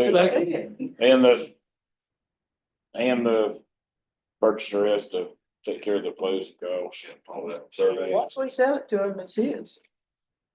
I'm just saying they gotta take care of their own. Everything that comes with it. All the Right. fees and all that kind of stuff to do yeah. And you're gonna deed the church's part to them. And, What about a written agreement with the council that will happen so he doesn't change his mind later? yeah, I was thinking one I'm thinking is a double, is a dual. The minutes will reflect it. You can do a dual closing. You get the Yeah, you we're get the still whole gonna do property, that then you turn right around at the side. same time and deed. That way, when you get your survey done, you can go ahead and get it surveyed and broken up and Yes. everybody's got their own description type thing. And that'd probably save you money, everybody money, just do it all at one time. Yes. They get it surveyed anyway.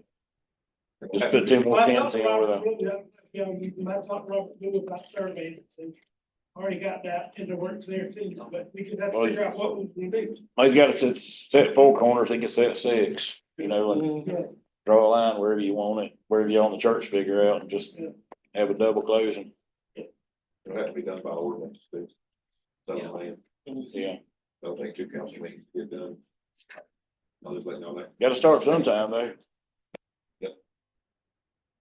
So we gotta come back and do an ordinance. Never seen the land sale ordinance, so.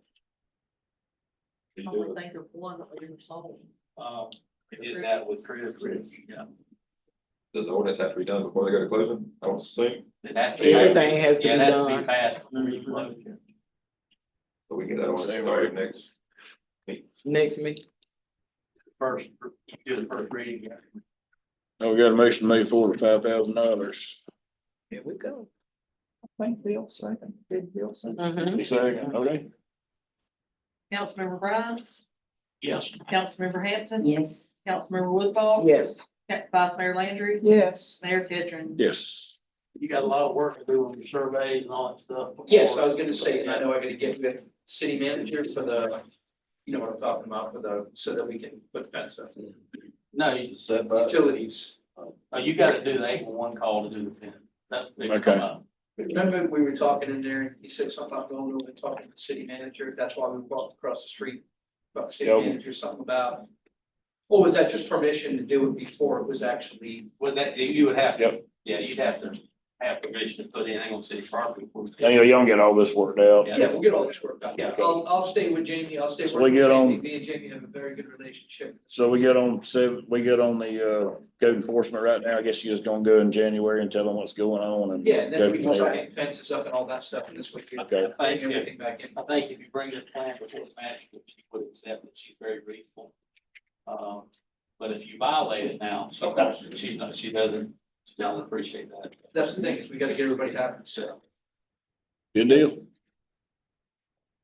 All right, Thanks, thank Kelly. you. Your problem? Else take care of your problem?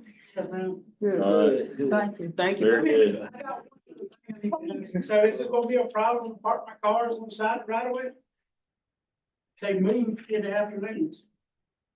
Yeah, it's not an overnight parking. It's not an overnight parking. We put them back in our vehicle, in our yard every night. I don't see why it should be. Because the bicycle crash, someone's injured. But you can't ride a bicycle on a sidewalk neither. Yes, you can. Florida statute allows it. So because the. Thought they made a bicycle lane on the highway. for a No, bicycle. take it, no, it's statute, you can ride it. But I thought The Miss mechanic Nelly, she shops said- parked on the Yeah. side right away. I talked to Miss Nelly and she said you was a lie, that she did not talk to you about it. Yes, okay, all right, thank you. I'm just saying that that's what she said. I talked to her personally. Thank you for being. All right, well, I appreciate it. You don't. I appreciate it, y'all. Y'all just get it all worked out. That'd be Okay, wonderful. okay, I'll make sure, I Okay. get with Jamie, make sure everything's good to go. All right. Appreciate it. Merry Christmas to you. Thank you. All right, agenda item 6H, Hawk Bell to address city council regarding 310 South Henley Avenue, Perry, Florida, 33348. The council will take any action deemed necessary. Mr. Bell. Hey, this evening. They come to the last city hall meeting, and they had an agreement not to mess with my brother until they come back to his other meeting for the, by his house over there on the Hensley Road. I'm sorry, say it again. Last meeting we came to, they were Yeah. supposed to mess with my brother Lindell when they came to the last meeting, by the truck over there on the Hensley Road. The car, No, Lee Bell, by his mobile home. mobile home, okay. So a while ago, when we come out of the last city hall meeting, that they went over there the very next morning, went over there and stapled, not just stapled, but knocked dents into their mobile home door, put 8 holes in there, a total of 4 dents, and put a piece of paper on the door that they couldn't use tape for. All them old trees and pine trees out in the yard, they couldn't find a tree to use one of them right there.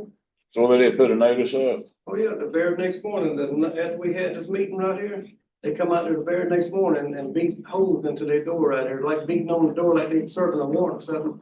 To put paper on this door, telling them about cleaning up his property over there. You got a picture of it by chance? I do got a picture, but I don't have it on my phone right there. I got it actual printed out at the house and everything.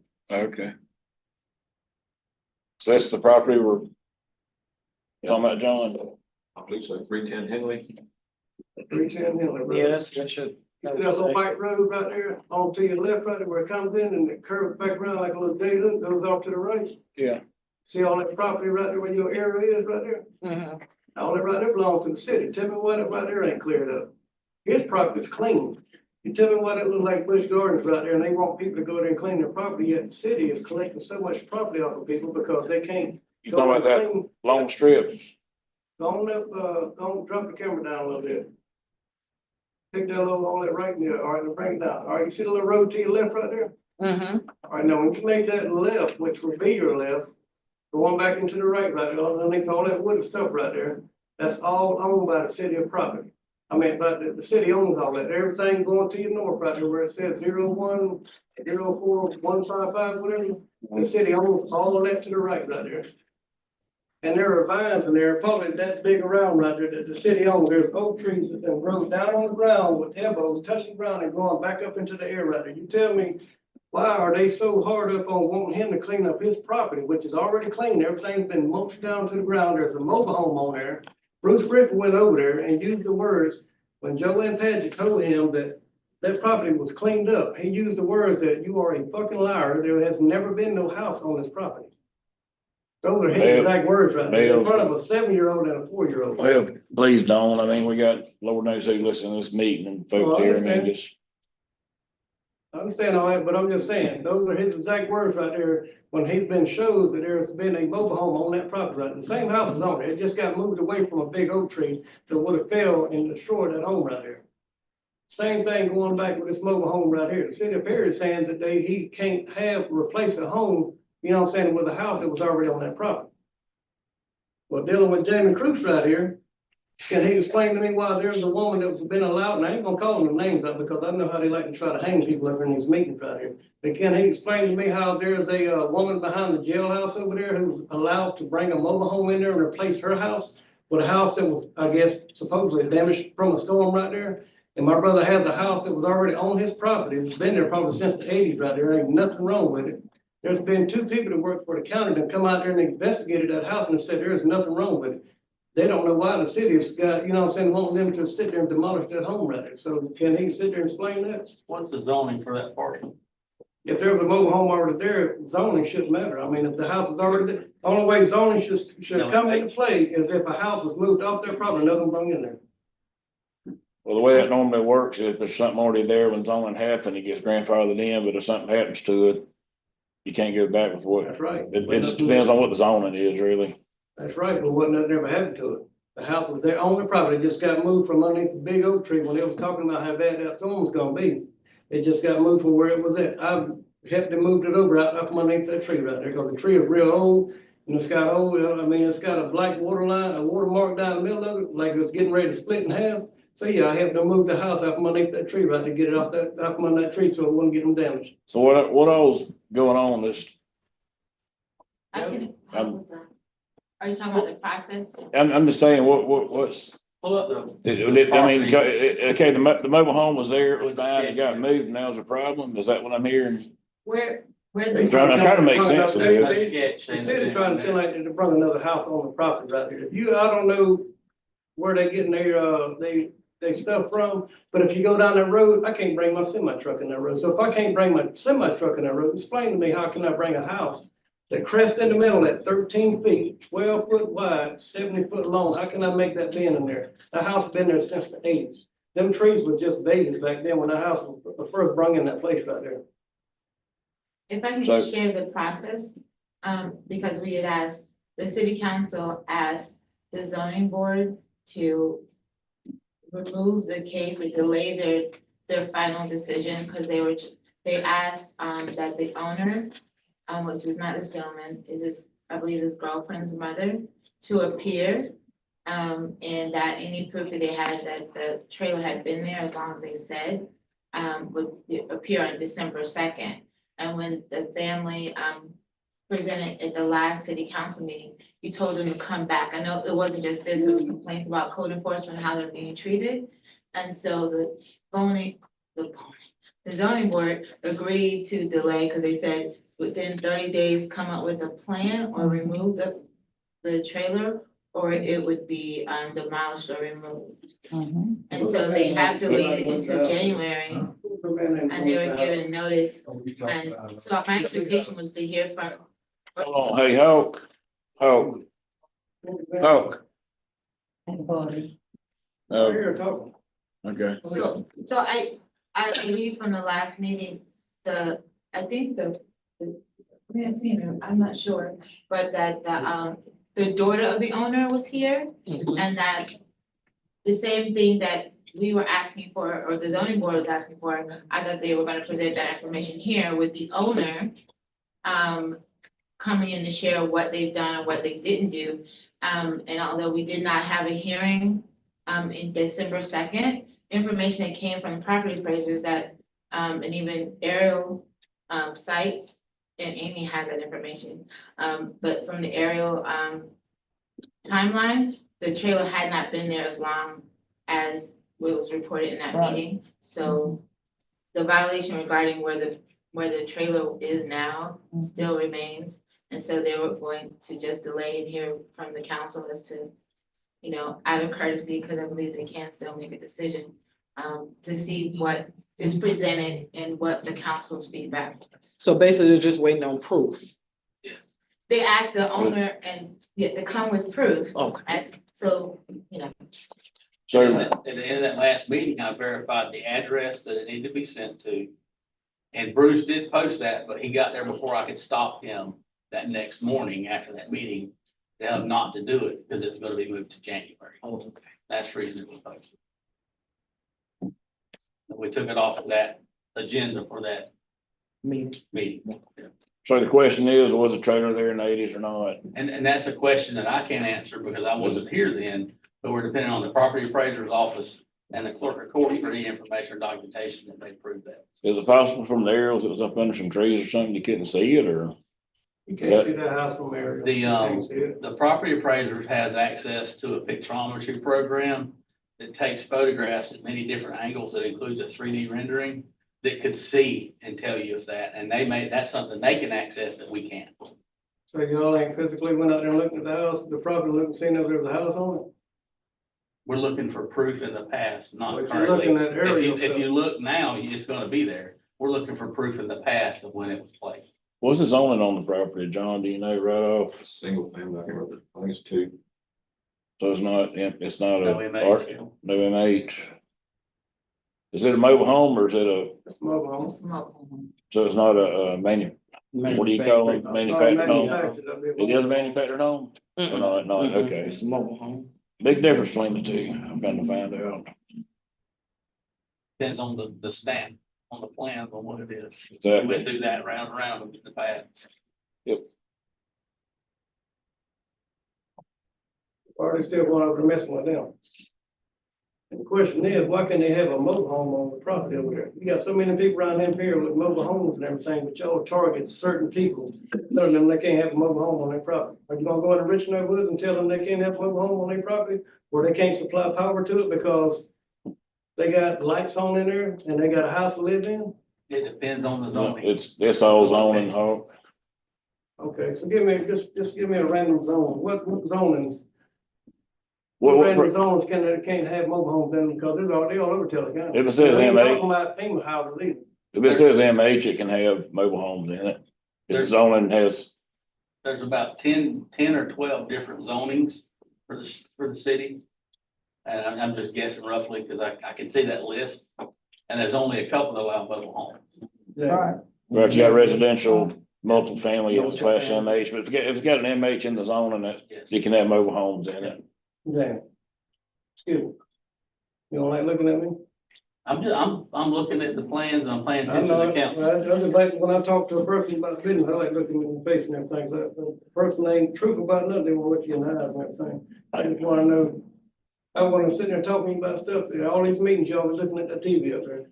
Oh, we're just trying to get this squared away. I and it's- understand, but if you already know what they're talking about and everything, you wouldn't really need nothing to look at. You already know it off the top of your head, because every time you turn around, they're going after, if it ain't a mobile home issue, it's about the property issue, or they're messing with choo-choos over there, or they're shutting off my 78-year-old's, water utilities because of some personal vendetta that he has against me about coming to these city hall meetings and everything. They're shutting off water over there to Karan's store over there here a while back. You got Bruce Griffin over there shutting off water and everything, then coming over there shutting off my aunt's water over there, charging her all this money. She ain't never missed no water bill. So why go in and target some elderly woman that's got health issues and needs her, utilities and all that right there because of stuff that they got going on with me?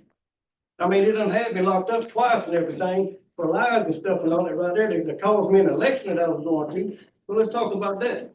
Let's talk about 310 Henley Street. That's Yeah, what's on the well, agenda. we got a lot of stuff to talk about tonight. Okay.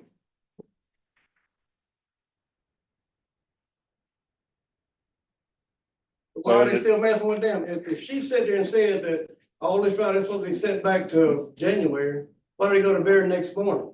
I mean, it's supposed to be on top of each other. They don't explain it to you. I understand all that, but he is the chief of police. Should nobody make a move without the chief of police?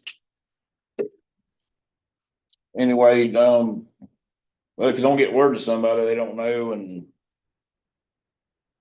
Who gives orders around there, period, besides see the RSF, that's what I'm talking about. You got RMF, that's multiple family. But see the Yeah. RSF MH, That's mobile home. We trying to find out what yours is. Blue letters, blue squares and numbers, and I don't really. We're trying to find out. trying to find it, that's what we're looking at. Find out what yours is. RSF 3. That's just single family with less setback. Yep. Difference between 1, 2, and 3 is just the setbacks. There ain't no single families over there, though, not even in that area. And they know that. Looking for Henley. Well, a lot of it was probably there before zoning hit. Right there. When did zoning hit, the 80s? Mr. Bill, do you remember? RSF 3 zoning, is that it? RSF 3. Like the early 90s. I think it's what's already, you know, when it started. Residential single Was it family. around the Thompson Charter? That's what it is. Pretty close. Right here. Yeah, 90. Well, actually, it's back, yeah. But anyway, what happened was the zoning, if something was there before zoning hit, it got grandfathered in, or something happened that got destroyed or moved or whatever, it could not be put back. I got caught in that same issue.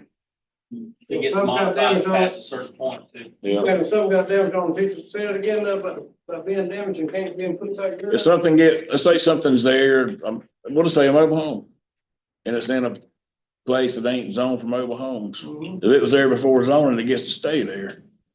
But if it gets moved out, if it gets damaged beyond repair or anything like that, then it can't be put back like it was. It's got to. You see what I'm saying? If you build put a new mobile home there, you can't put a new mobile home there, if zones change, is what they say. Yeah, well, you can put a manufactured home. Cause those aren't mobile homes. They aren't considered mobile homes. They're considered houses. Yep. You have a newer one that's makes the wind loads and all that kind of Florida building code. There you go. So what about over there behind the jailhouse over there? That might be mobile home. That may be MH over in that area. Mobile home zoning, it might be. I don't know. I don't know, where exactly you talking about? Oh, Directly behind the jailhouse where you can see from, about 4th Alvarez Street. Alvarez and Page. it's all mobile home. Yeah, it is, yeah. All that up in there is MH. Do you see what I'm talking about? You see the RSF, that's residential single family / MH, that's all mobile home. It can be single family houses or mobile But homes. you said if it's damaged, can't be, if it's non-zoned for mobile home, you can't bring nothing back in there if the house, if it was, damaged or whatever, you can't. If it bring gets nothing. damaged, moved, taken Yeah, out. because it's- Go ahead, yeah. The zoning is actually, if a mobile home is there before zoning, and they decide to say buy a new mobile home, they can Right. get another one, but has to go back in the same spot, they have to meet the setbacks, they have to do it within 6 months. I You got you. can't put it in a different location or anything, it's got to go back. It's like same place. I know it's 6 months, but it has to go in the same area. Gotta be the same footprint. I don't think it has to be the same footprint, but It's it gotta be has to some, be the setbacks and things like that. gotcha. What if the house never left the property, then what's the issue then? You moved it from one place to the other, is what they say. Okay, but it never left the property. Did you move it back where it was? Well, y'all, okay, I mean, it ain't like the city of Perry, they got mobile homes, they just giving out to people and all that, and they get the house damaged. So if you see a storm coming, like a Dahlia, and the last one we just had, Helene, if you got a chance to move your house from danger out into an open field and everything, Sure. what big a deal is that right there, that now all of a sudden now they got to move their house or demolish their home? The parents of two adults and 2 kids, they gotta tear their home down because they got moved from point A over here to point B on the same property right there. Did you move it back to where it was? It's not over there just yet. They had to go, cause the city come in there and tell them they got to clean the property off. So now they got the property cleaned, now they come back again, I tell them they want the house tore down.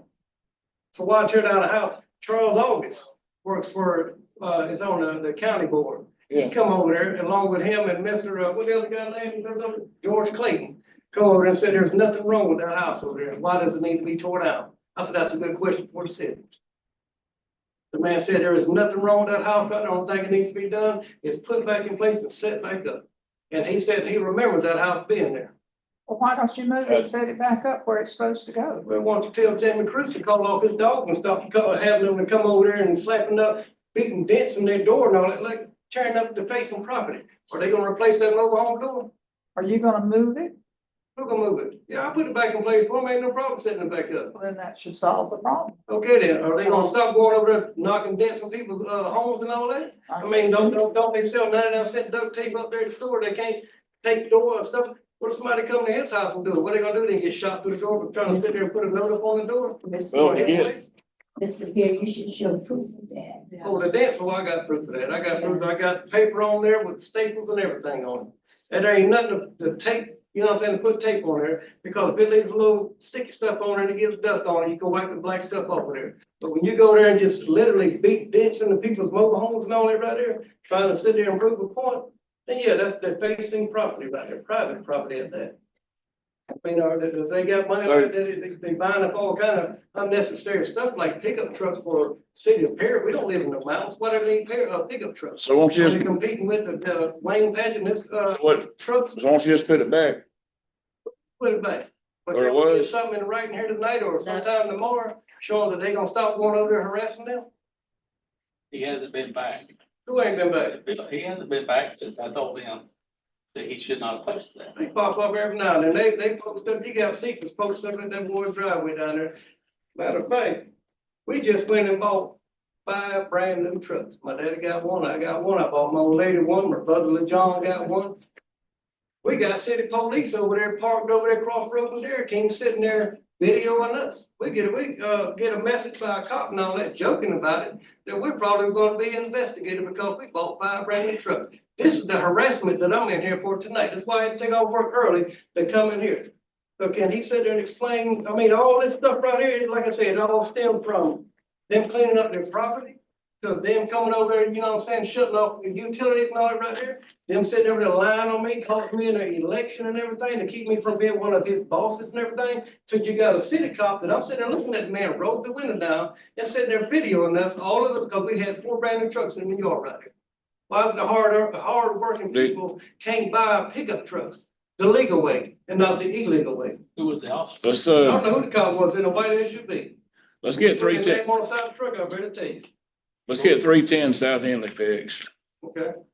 The board is giving them 30 days, so pushing it back. The discussion was not just demolition, but removal. Oh. So they had asked. 30 days, not 1 day. They come over there the day after we had the police right there. They had stated to delay any further action because it had been on the schedule for so long. And again, the owner was asked to come And if they could go ahead and remove it, that would be better. But when you all said you'll hear it again, they pushed it back, so they would get another 30 days. So, the order or the request was either for it to be relocated or demolished. So. So is it livable? Sorry, Yeah, oh, no, it is livable. Yeah, look. Why are you saying, you said remove it or demolish it? It was set on the calendar for removal or demolition. But if it's livable, why would they demolish it? The decision was, I understand when they had the hearing, was that it would cost just as much to move it as it is to demolish it. Okay. But there were members on the board who really asked, the people who showed up, which was not the owner, please remove it, because everyone agreed. There was no dispute that the house was livable. But if it's not zoned for mobile home, it shouldn't be there anyway. Right. Unless it was there So before when I the say zoning went remove into it, remove effect. it off the property, move it to another place in the same property. Okay, so that's your thing about them taking the house off the property? That's what the zoning board shared. Who's the zoning board, county? Oh, the city. Okay. City, that did include Mr. You mentioned Mr. Clayton and Mr. Hodges. Yeah, you They mentioned- come on and that man out his mouth said that he was going off what the city was telling him, saying that the house was unlivable. They come over there, looked at the house, went in the house, and they said they don't find a darn thing wrong with that house out there. And they don't understand why the city keep messing with them about it. He said it was unlivable. They were in the same city meeting said that I it was attended unlivable. last week, City. and that was it. They what now? Well, I mean, I know it's not for law, but it's hearsay on top of hearsay on top of hearsay. You can't kick a person out their home and tear it down over here, so you gotta. I was just respect, trying you to gotta- give justice, I agree. And that's why the request was the proof, and that's what they were looking for.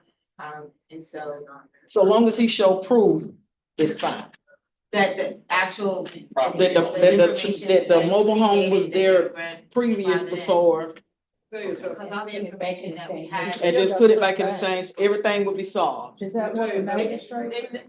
No, it wasn't a magistrate, it never went before the magistrate. Is that It what was the in front of zoning board zoning board said? because of the land regulation. Right, So this particular situation never went before the magistrate. okay.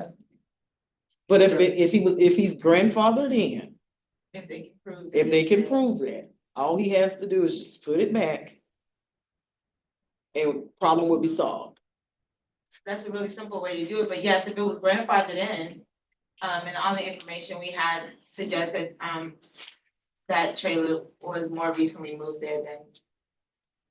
So we're saying it might not be grandfathered in, it was placed there. Right, if the owner, and I guess he's Okay, here. hold on, man, let's take a pause on this right here.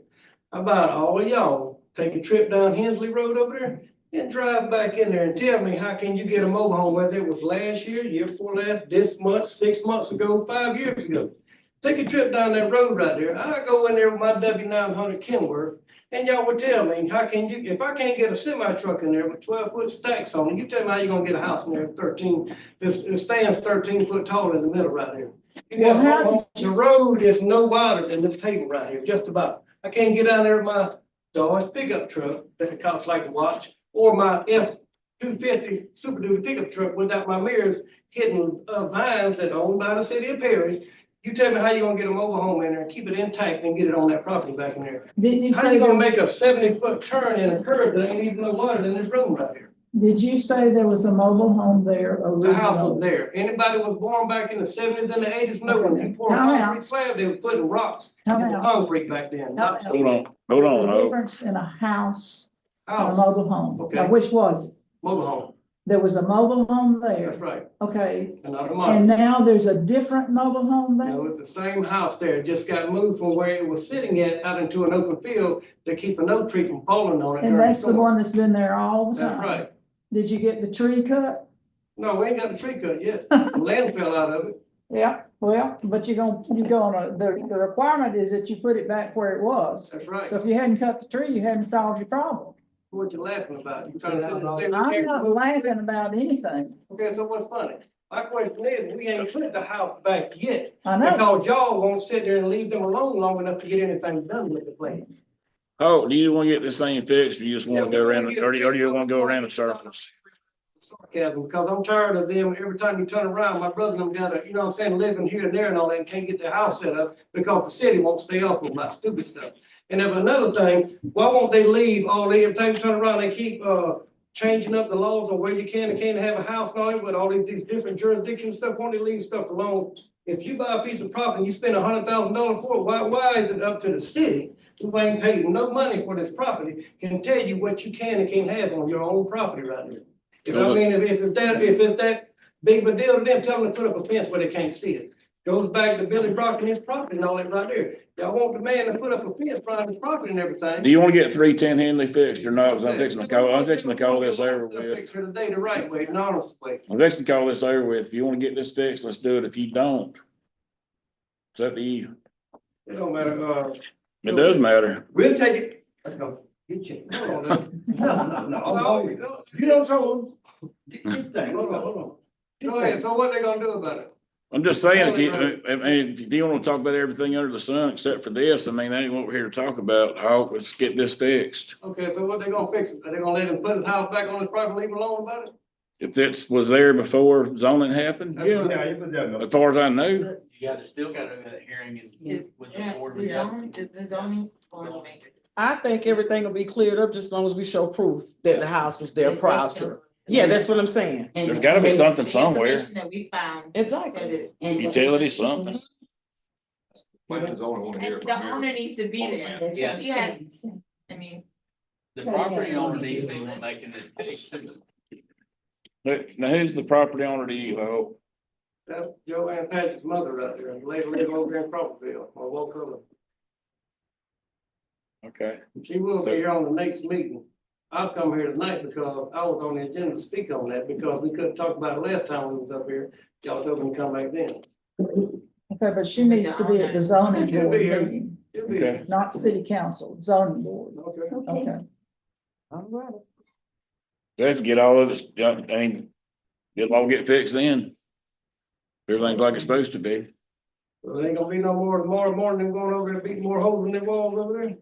I might rode over there and look and check the road out you're talking about, but I ain't gonna get beat on your doors. Take a trip over there, and you tell me how can you get a mobile home in or off that property over there? All right, You'll know that oak trees take a lot longer to grow than pine trees. all right, man. Appreciate it, Hope. Got it? All right, man. Have a good one. Merry Christmas to you. All right, Danielle. Agenda item 7I. Council to discuss garbage trucks and council to take any action deemed necessary.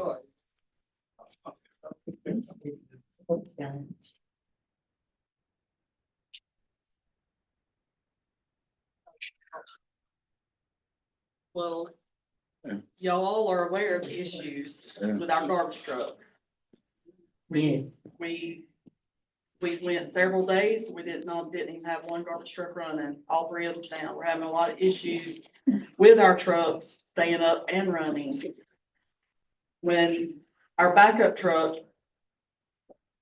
stays tore up, you know, we have two side loaders and we have a rear loader. One side loader's down, you have to use the rear loader, and then that takes three of my men. All three of those trucks stay tore up on a regular basis anymore. Here recently, they all three were broke down. The new one? We don't have a new one. So we never did purchase We never got a new garbage truck. The But we're last, at the point now, we've got to do something. what, It's killing the guys. Well, we're having to pick up with a backhoe or front end loader, picking up by hand, you know. No, we and they're can't be having- and doing, we it's can't be doing unsafe. that, no. But when one of the side loaders is down, we're having to use the rear loader, and then that takes three men, because I have to pull two other men, and that's been going on for months. Have you got I some mean, prices? I've got two prices. I have What- a price for a brand new one, and I have a price for a demo. They have a demo that has 7,000 miles on it, 333 hours for 375,000. now is it a, Side The load. side loader, but it's a better one than what we have now. And a that's what I was about warranty? to ask you. Warranty, yes, it comes with How warranty. long? It's like a new. That Where you gonna get the money? I thought we We gonna had, have to find it. Reserves. I thought we had budgeted for new No. trucks. It was put in there for grant, to do a grant for it. But we're to the point right now, those trucks are used 4 days a week, 8 hours a day. A lot of wear and tear on them. Our newest trucks are 5 years old. What's tearing up on them for the most part? Just different things, or is it consistently want something? I was just wondering. It could be different. Air brakes, here one, we had a lot of issues with air brakes, the hydraulics, the side loader. I have all my men right here that can tell you. Mounts are But breaking. I have my garbage truck drivers, When you said. and they were driving, Try. it's Drove the tractor to the dump truck last week. it's unsafe. It's very. Yeah, it is. Ms. Andres, you said in the last 5, 6 years. Garbage trucks. I'm gonna go back and do some more research, but we try to get them every 5 years, but best that When the last time you got one? 2019. So it's been 5 years. John? I don't want to spend 400 grand, but I don't want the guys working like that either. I don't We want, have to I don't pick want, cause it's a garbage up. liability. We have to pick garbage up. If we don't pick garbage up, they're complaining. Oh, yeah. And if they get hurt, that's gonna short you out on something, so we gotta. I don't want anybody to get hurt. Full crew, my next one should be starting hopefully in another week. Well, I have one that's out sick, be out for a little while, but we have almost a full crew. Finally. I don't know about the rest of you all, but a new garbage truck is a must. Oh, I agree. They got equipment to work with. So we need to find the money. And it ought to be in the budget, one a year. If they only last 5 years, we ought to be getting one every year. To replace what, all of the ones that we've got that are not working. We have 2 side loaders and 1 rear loader. The rear loader is a 2015 or 2016. That's the one we use for a backup truck, and they also use it to pick up handicapped customers Have y'all in been, downtown. have y'all been looking about how to get this thing bought? There's a little bit of ARPA money. There's about 280 left of ARPA, and we have to have it all spent, so that portion could be allocated towards it.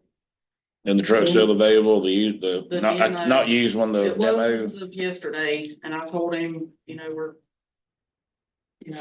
no decisions could be made until tonight. And if we went with a new truck, the earliest we would get it's May. So you're talking 3, Maybe. but you can get this other one tomorrow, Possibly. possibly. Quick. So it's available now, is my point. It's available And I've now. talked with our shop, because I want to get a decent truck. I don't want to be in the situation we're in now with the garbage trucks we have that we've had issues with almost day one. I want to get one that's gonna last longer. How much was Hopefully. it, this The demo? demo, 375,000. 375. So we're talking about 95 difference we gotta come up with, besides ARPA. Raise the rates. What? Raise the rates. You said we have $280 left in our. 280,000. What would you, get the money for the, water, gas? That, I was already factoring out, if y'all approved that, that's how much would be left after. After you take this out of it? Yes, Oh, ma'am. okay. So we have 280. If you approve the To begin 23 with. out. Yes. How much, just, John, maybe you know, maybe you don't, how much is Danielle, maybe you know, how much does a private company charge to do the same service we're doing? Sure. Yeah, I have no idea. I pay 37 a month. I get once a week picked up. We're at 22 for twice a week. 23 for twice a week. 23.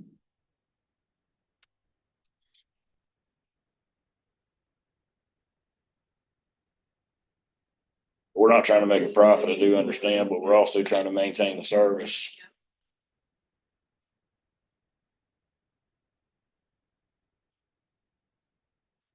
$95,000. Need what? Didn't we just go up on garbage rates? $8 $8 a month per customer. Yep. That's the only thing we went. That's what I meant. You couldn't get 95 out of reserves. 95,000. Don't come from somewhere. We got 13 million in the bank. Money's there, but. Well, how much does money cost them right now to borrow for a government?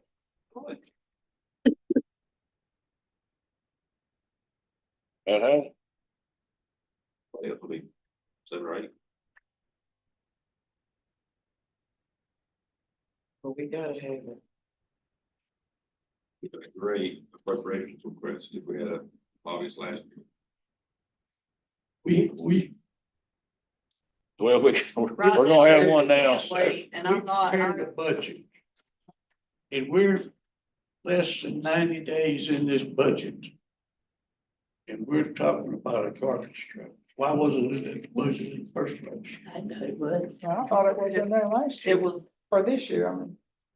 I It put was in there. I'd look to find a better way to pay for it than out of our funds. It was put in there. He was hoping to get a grant.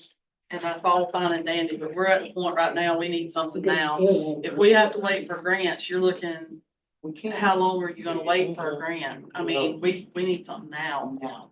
not a year from now. Well, the grant's an ask And if I wait anyway. till October, You don't by the know. time y'all approve it, then it's gonna be another, 6, 9 months to a year. We I'll just make can't a wait that motion long. that we go ahead and try to get this one, this demo truck, because it may not be available later. And Very we'll true. find the money. We'll find the money. Use that 280 from the hopper and Second for discussion. You seconded it? Yep, for discussion. For discussion. Okay, Still discuss Go ahead. or cuss, whatever. What we're gonna do is, because that's the only place there's any money, is we're going to charge you for water to pay for garbage. we're not raising any more rates, Bill. No, I didn't say that. Taking it out of the water revenue. Take it out of the water. It's the only place. Mm-hmm. But now we just, what did we spend? About $100,000 on this, lobbyist. It'll be 3,000 to 4,000 a month.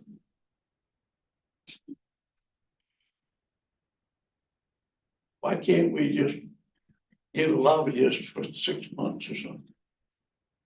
I don't know, it's just, but anyhow, that's the only place you got money Well, in this budget.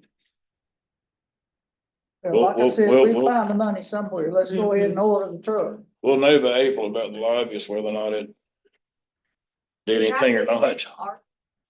We have to spend the ARPA money, so it might be. We have to allocate the ARPA money, but we still have to spend it. You use that to make up the difference from water.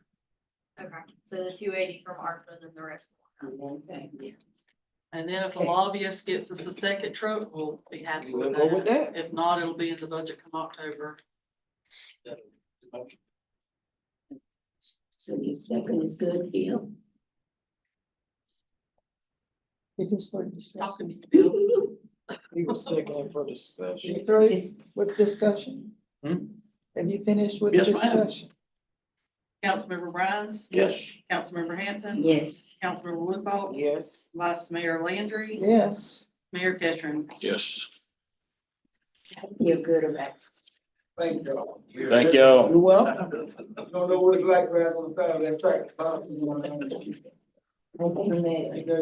don't want y'all to know either. I won't They tell already you, know. I'm gonna say something while they're sitting right here. I cannot ask for a better group of guys. I'm fixing to have a woman to work with me too, but I can't, they do whatever is asked of them. They don't complain. They might not like it. But they get out there and do it, and I feel like they're the most unappreciated. And I'm not just saying that, I've said it for years. And I want to thank y'all for what y'all do. Thank you. Thank you. all.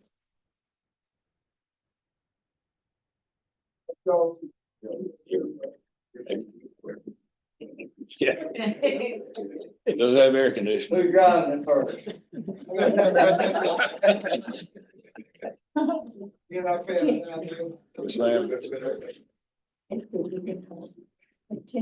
Seven K, seven. And.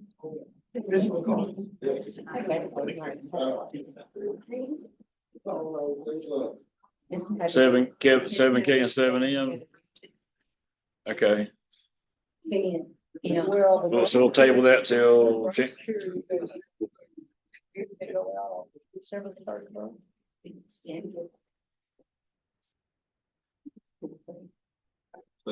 hang on just a second. Miss Shirley asked if we could. Miss Shirley. Miss Shirley asked if we could table item 7K and 7M till January meeting. First meeting in January. we could table the rest of the agenda. Good day, we could. There's one thing that you have to do That's, for the 7N. All right, agenda Where items is that? So J and K are tabled, correct? J and M. Wait a minute, hold And I on. emailed it out. No, not J. K and M. Okay, that's about the code enforcement grace period, right, Miss Shirley? And Veterans Day.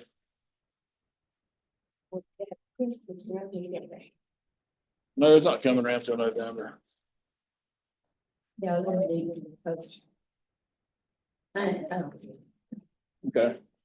Well, Merry Christmas to you, Miss Shirley. You too. Well, I guess I'll see you on the 17th, Think about that. 16th, Monday. Okay. Okay. We're gonna take a 2-minute break.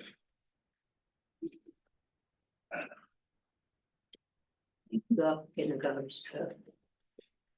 Well, Lord knows we need them. We might get out of here early. I think it's a hard time. All of this. I got you. You ready? Back.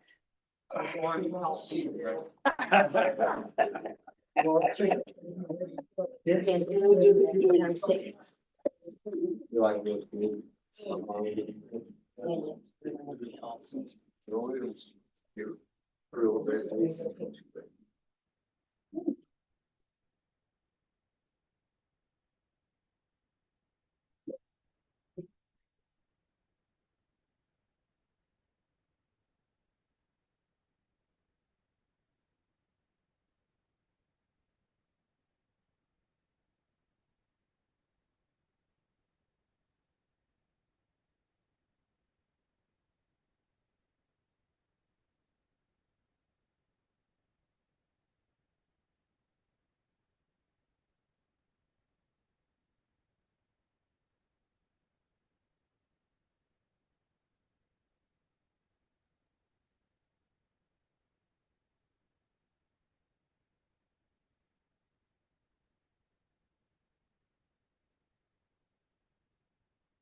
Next week, change the code, or I can't get back in.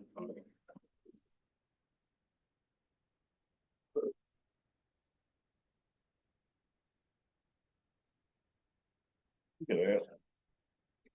You know what that is? What is it? Picking my fingers. Every time I sit down on something like that, I would sit I sit here and just. Pick at it. Yep. Finger dandruff. We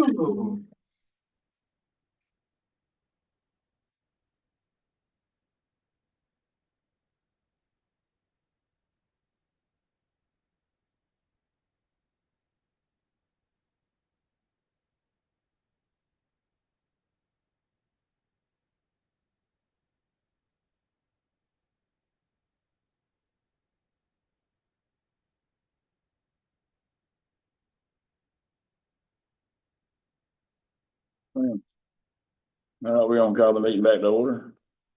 Agenda item 7J. Council to discuss letter authorizing city manager to sign FEMA sub-grant agreement. And B, the authorizing agent, and council will take any action deemed necessary. This is a letter we need for FEMA for Elaine. For public assistance. I think I did what I did. Motion to approve. Second. Councilmember Brian. Yes. Councilmember Hampton. Oh, sorry. Councilmember Woodfolk, Yes. Vice Mayor Landry. Yes. Mayor Ketron. Yes. And agenda item 7K, we agreed to table till the first January meeting. Agenda item 7L, council to review competitive Florida partnership grant agreement and council will take any action deemed necessary. That's that downtown partnership with, downtown strategies. Y'all already approved it, that's in the signature on the grant, now let's finalize the grant agreement. Motion to approve. Second. Councilmember Brian. Yes. Councilmember Woodfolk. Yes. Vice Mayor Landry. Yes. Mayor Ketron. Yes. Agenda item 7M, we also agreed to table it till the first meeting in January. Agenda item 7N, resolution 2024-29, budget amendment, water gas route manager system. Yeah. So on Friday, we found out from our financial software system that the route manager software that we use, which is what they use to read the water and gas meters, won't integrate with our system unless they upgrade. And if we don't integrate we wouldn't be able to use the new financial system. They didn't realize that, I guess, until Until we're this deep into it. We will oversize the bug. It was already brought. I recommend it. What's it gonna? Just it. I said, We already. Motion to approve. Second. Councilmember Brian. Yes. Councilmember Woodfolk. Yes. Vice Mayor Landry. Yes. Mayor Ketron. Yes. Council to discuss Christmas bonuses and council will take any action deemed necessary. Corey, what was the cost of your? $20,000. $23,610. I can send you this later.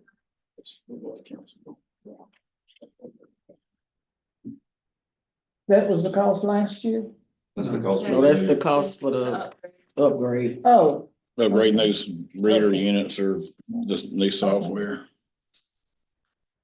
Always gonna be something that's not gonna fit.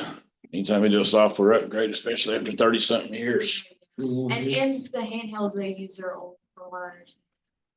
like I said, we're playing catch up. We are. It's expensive. Okay, Christmas bonuses.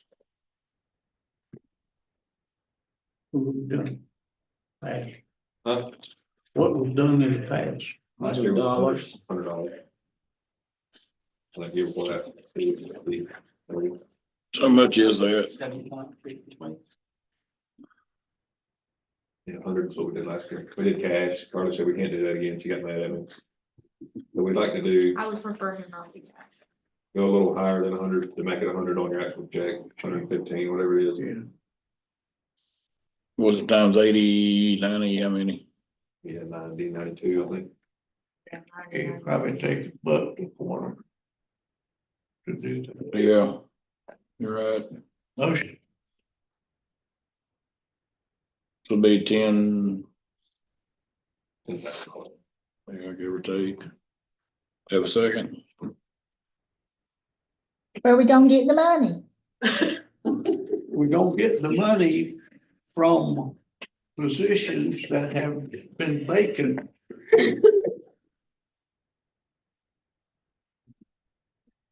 Thank you. Kinda like you've done this before. I'll second it.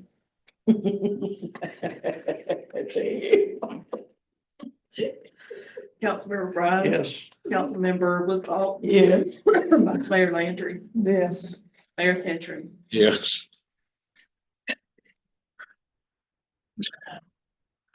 Agenda Agenda item 7B.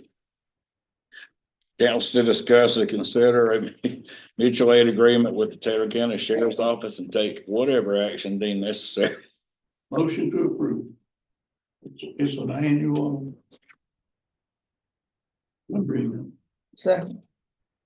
Councilmember Grimes? Yes. Councilmember Woodball? Yes. Vice Mayor Landry? Yes. Mayor Ketron? Yes. Agenda item 7Q. Council to discuss and consider a mutual aid agreement between the municipalities and sheriff's offices located within the 3rd Judicial Circuit Mutual Aid Agreement and take whatever action deemed necessary. Motion to approve. Councilmember Grimes? Yes. Councilmember Hampton? Or sorry, Councilmember Woodball? Yes. Vice Mayor Landry? Yes. Mayor Ketron? Yes. Agenda item 7R, approval of the minutes from the November 12th, 2024 regular session. Motion to approve. Second. Councilmember Grimes? Yes. Councilmember Woodball? Yes. Vice Mayor Landry? Yes. Mayor Ketron? Yes. John? We did get another grant from Florida Commerce. Phase 1 had 6 projects in it for the wastewater collection system. We took one of those projects and submitted to Florida Commerce to the Rural Infrastructure Fund, and it got approved a day or two ago, I think. December 6th, 4 days ago. Good deal. So that's All right. 1.4 and 120 million. 1%. We'll get there, though. Maybe not my lifetime. Hey, piece by piece it. Yeah. It's not DOT, but the people working for DOT did finish that road grading project, rating. It's pretty neat. They showed it to me yesterday. We're in better shape than I thought, really. There was only 4 roads that were the worst rated condition, and they were short little roads. I'll share that with y'all probably next meeting. That's that camera system they were using to. They flooded like every 5 or 10 feet, and it goes all over the map. But it'll have to, when we're, researching roads next, we can go straight for the worst roads. And y'all got to argue about who district roads in and all that. Things are getting better and better, and appreciate all of y'all. John's leadership and everybody working together to make it happen. Really do. You got anything else? Alrighty, Ms. Hope. Happy Merry Christmas. I would ask, I was gonna talk about today, more in following up with the zoning, as well as looking at opportunities to enforce some of the potential property fines that are over past due and determining which ones will be more profitable than others. But also I was meeting Amy, who I didn't know would be out of town this week, to assist in that presentation, as well as I was looking into the whole search for the building inspector agreement or agreement with the county regarding who gets a part of the fees. And interesting enough, no one's been able to find that. And everyone saw the newspaper, was it last week, that the building inspector that is part-time, that's declared the county's, he is leaving in January. The building official. Official. I'm just I'm sorry. clarifying. Yeah, John Perkins is the inspector. He's staying. Oh, Two different. Building official. Yeah. oh, Yeah, okay, His last name's December 20th. no problem. Okay, so that's. It's when? Impact What us. he told us. Dang. Wait, January 1st? He told us December 20th. Okay, I was told January. Right. But, Either way, he's Yeah. Not he's- long. He's. What is John licensed to do? inspector. Inspections. He's an inspector. So that means we There's won't a be, residential inspector, there's a commercial inspector, there's about 5 or 6 different ones. And then there's the king of all of them. What can John do? We're gonna be in a mess. My understanding is that they have, I think, maybe contracted out, I'm not 100% sure, but a lot of it's gonna be done virtually. And I'm not sure if they're coming in the office. how do you inspect? Yeah. No, not inspect, the building official. building. You can't. Yeah, but he's the actually- one that, approves the plans and things like that, They just email it and I guess. whatever, and they I'm look it not over. real sure how all it's gonna work. I guess they're backup plan, still trying to hire someone. Yeah, they may be, but for right now, that's what, But in the end, where we gonna get the money? Because we pay half of it or something. they get all the impact, they get all the I inspections. understand that. And I know that because of the economy and just the delinquency of so much of the 532, but my goal would be to aim for a lot of the properties that are now owned by some type of corporate figure, or that could possibly, the people who most likely be able to afford and would agree potentially to a reduction, to agree to pay off if we're able to reduce some of these really crazy fines, like $50,000 to $60,000, because something is better than nothing. And it may not happen the first few opportunities, but if there is enough there that's brought in that can maybe help justify some costs, maybe, this has been sitting dormant. Also, I wanted to share just an update, regarding the Sellers property and Manning property that was settled earlier this year. They did pay the price of the property, they did get an appraiser, and they put down the corner marks. The last thing that was supposed to be done before we released the warranty deed was, their offer to, put a privacy fence up. And I've been contacted by their attorney, Don Black. Mr. Sellers has lost his job, been unemployed in the last 2 months. So, he's not been able to afford to do the privacy fence. We're supposed to be, and originally that wasn't even an offer, that was sort of like an exchange mediation thing. The benefit is that we still, until that's done, the warranty deed won't be turned over. But I wanted to make the council aware, just if there was any objection. It seems like they've made a really good faith effort. I know there was a lot of doubt that they would even pay the little amount that was offered for the property.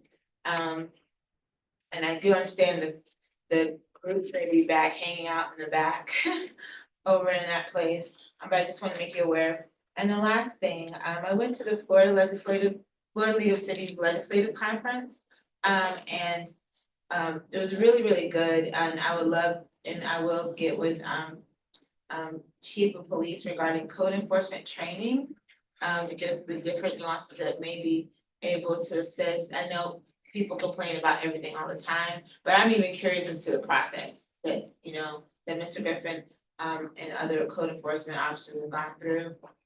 But we had this one positive moment, which I thought was really great, for all it's worth.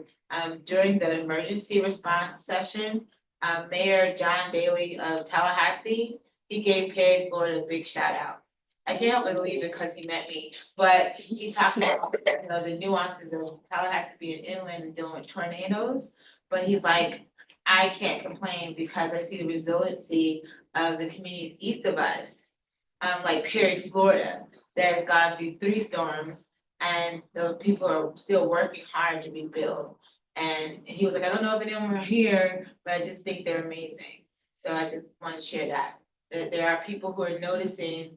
And I can't help but think from everything to, the continuation of things like the Christmas event last week, to just how we continue to show up, even though we know that there's a lot more to do that had nothing to do with the storm, but it's only made more cumbersome by it.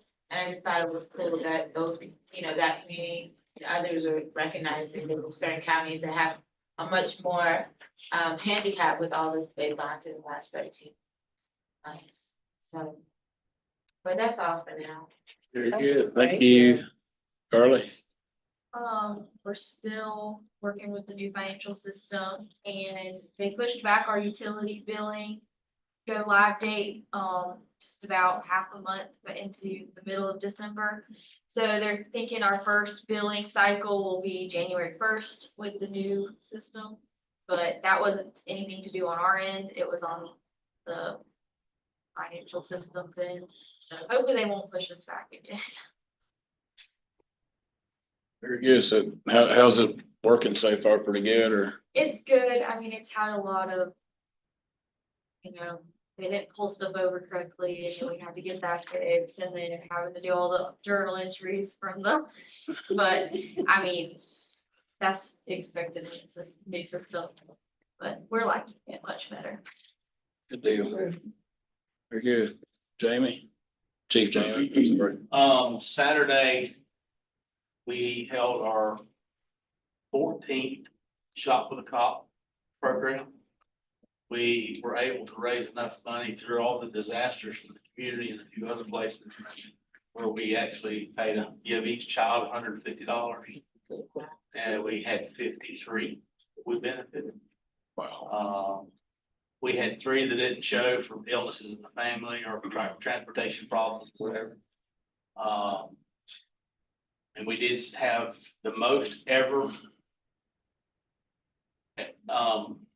On this is we had kids that were selfless and did not buy things for themselves, but for family or food for their house or offsetting expenses so they take something to a school party because their family couldn't. We even included about 10 families from Steinhatchee as well that lost their houses. So it was a countywide effort this time. Usually we try to keep it within the city, but we saw a big need down on the coastal areas. I'd like to thank Lynn for helping with this one this year. He did a lot more work than he usually does with the Job of the Cop. But he helped me tremendously with this, and I appreciate that. And we had a huge turnout with our officers. We had Department of Corrections that came as well. The fire department sent a couple of people. Tri-County came and helped shop with the kids. It was a big event. We even had donations from shoppers that were there, not related to our event, come and donated to it for next year already. So That's good. it was good to see. It was very positive time. And if you're not familiar, we don't let the parents go with the kids. We don't want them influencing their purchases because we want them to buy something for themselves. And it was money well spent. And this is all through donations for the officers as well. If you'll notice, I haven't shaved in a few days. It's $50. I love that y'all do that. And it's a donation to Shop with a Cop for $50. You can grow it for 3 months. And then they all like doing it for some reason. And If I may, some of us, I mean, them even pay our money and don't. yeah, Trophies. yeah. That's called you, Kay. No, he- It's just all white now for some reason. But we had 2 officers that have taken an unofficial challenge amongst themselves. They're competing and they've raised $3,000 by themselves. Just through friends and family and a few other people. Good. And I appreciate that the commitment the community's had to help us with that. And it's lasted 14 years. Our first year we had 22 kids and it was $50. So we've grown tremendously. And we're setting a goal next year to do even more. Does the school help pick the kids or? We don't pick any of the kids. It's all through the schools, Boys and Girls Club. Guardian Ad Litem sometimes participates. They have access to the financials for the families that we don't have. So that's how it's based. They submit the names and we make sure that. Unfortunately, it's a little better for us if we don't do it. And they do. So we try to take us out of it completely and just help the kids. It is a great program. It is. Y'all should come next year. Didn't know when it was. It snuck up on us too. Yeah. So. This whole year it snuck up Everything on we me. had going on, it kind of snuck up on us. It was last second get some things done, but we're able to do it. How many did you say you had? 53. 53. Oh, and I left out Walmart. They were great. They actually helped cover some overages on some of the other kids. They actually fed all the kids breakfast, too, as well, so. Very good. Yeah, get them enough sugar energy to do their shopping. Oh. Yeah, Baba. Good community participation, that sounds good. It was a good event. We had a good time. Good. No, the problem we had is we didn't have enough people to go shopping with them. We had a few that had to wait a little longer than they should have. So we're gonna try to get some more people involved to help shop. So we're changing it from Shop with Cop to Heroes and Helpers. That's where we're going with it. So if you think the linemen that we're here helping restore power, Department of Corrections, Fire Department.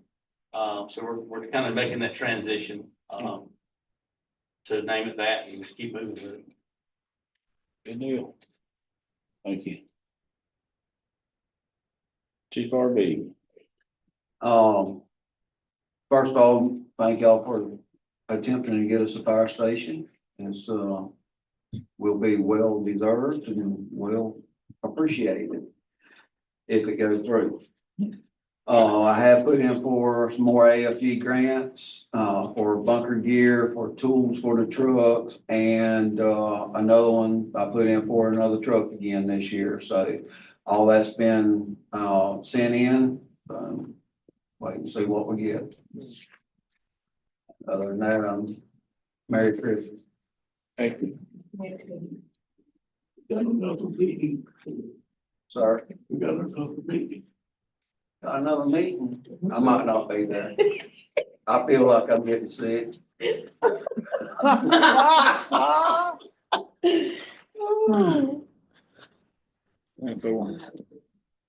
Danielle. Well, I want to thank y'all for a garbage truck. I know my guys appreciate it. Yes. But the only thing I have is, a Miss Kia Hill was requesting a speed bump on Swart Street.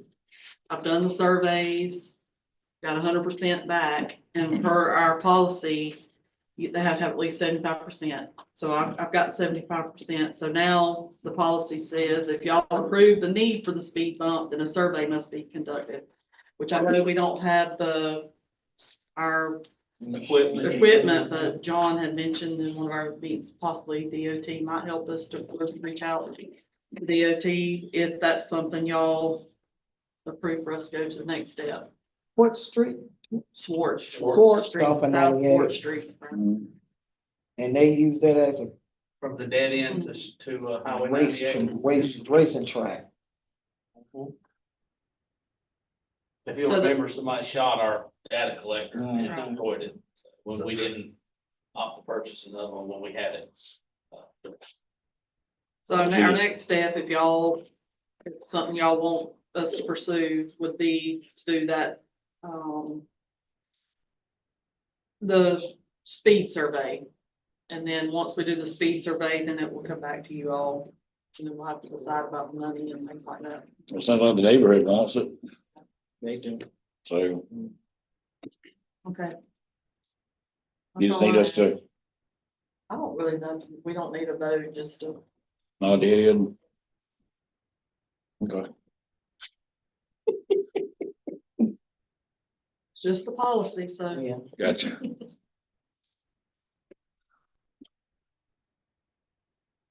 Andrew's not here.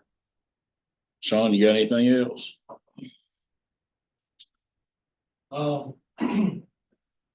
We had a generator go down during Helene, it run for like 2 days and apparently had a hose leak. The electronics on the generator didn't protect itself, like it didn't shut itself down at the temperature it was supposed to. We had a rental in its place, provided by FEMA. I was told that by emergency management, I sent in a mission request to have it repaired. I haven't heard anything back on it yet, but I was told that, it was likely that they may do it. It was also turned in on our insurance, I think, for damages, during Helene. The only thing that may prevent it is we don't really have a lot of maintenance records on it, we don't, like the city garage really didn't have any. There was a third party that was maintaining them. There was really no issue with the oil or anything like that. It wasn't over its hours, but, everything I've looked at says a generator has to be changed once a year, so that's something let's start doing instead of going by the hours. And, like I say, the three backup generators we have at the plant, one's about 5 years old, one's 20, and one's 41 years old. So, whenever we do have the grant for upgrading the treatment plant facilities, that'll probably be part of, that'll be a project that we probably do if we could upgrade the generators at the plant. But hopefully, through the EOC and the mission statement, maybe we can get it repaired. Yeah, like I said, it's very important what the particular generator does that failed. Clean water we collect, it sends it to the spray field. And that's miles and miles away. That's got to work. It all has to work, but that's really got to work. So, but everything's good at the plant. But I just want to try to get that resolved, at least have a plan or a deadline. And it has to be fixed. And hopefully we can get some assistance on it, especially, since it happened during the storm. It's like I said, it ran 2 days fine, but like I say, it was a combination of things. It had a hose leak and the radiator cap was old and it was leaking. Like I say, it didn't protect itself. It didn't shut itself down. Little head gasket. When I was there, we had rain power come out and diagnose it, and they had exhaust gas in the radiator.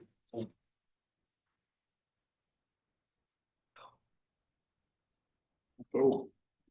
Appreciate it, Sean. Thank you.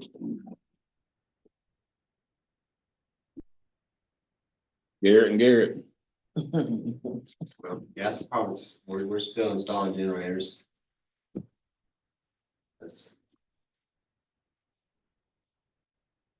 And then Parks Department, I've been trying to keep up with everything by myself. I don't have a Parks Department employee, but I've been trying to keep the bathroom clean as much as I can. But we're still waiting on the parts for this splash pad. The other one should be just about ready. It should be ready by spring on that one for sure. Because as long as we get the parts right here in time for this one, it'll be ready as well. All right. Did you Appreciate ever it. get a new employee? He hasn't started yet, no, but I found someone to start. Okay. Okay, good. Hopefully in the next week or two. Good. Appreciate it. Staying. Thank you. Mr. Needham. Mr. Bill. He good. Item 19 on the agenda is adjournment. Do I have a motion? One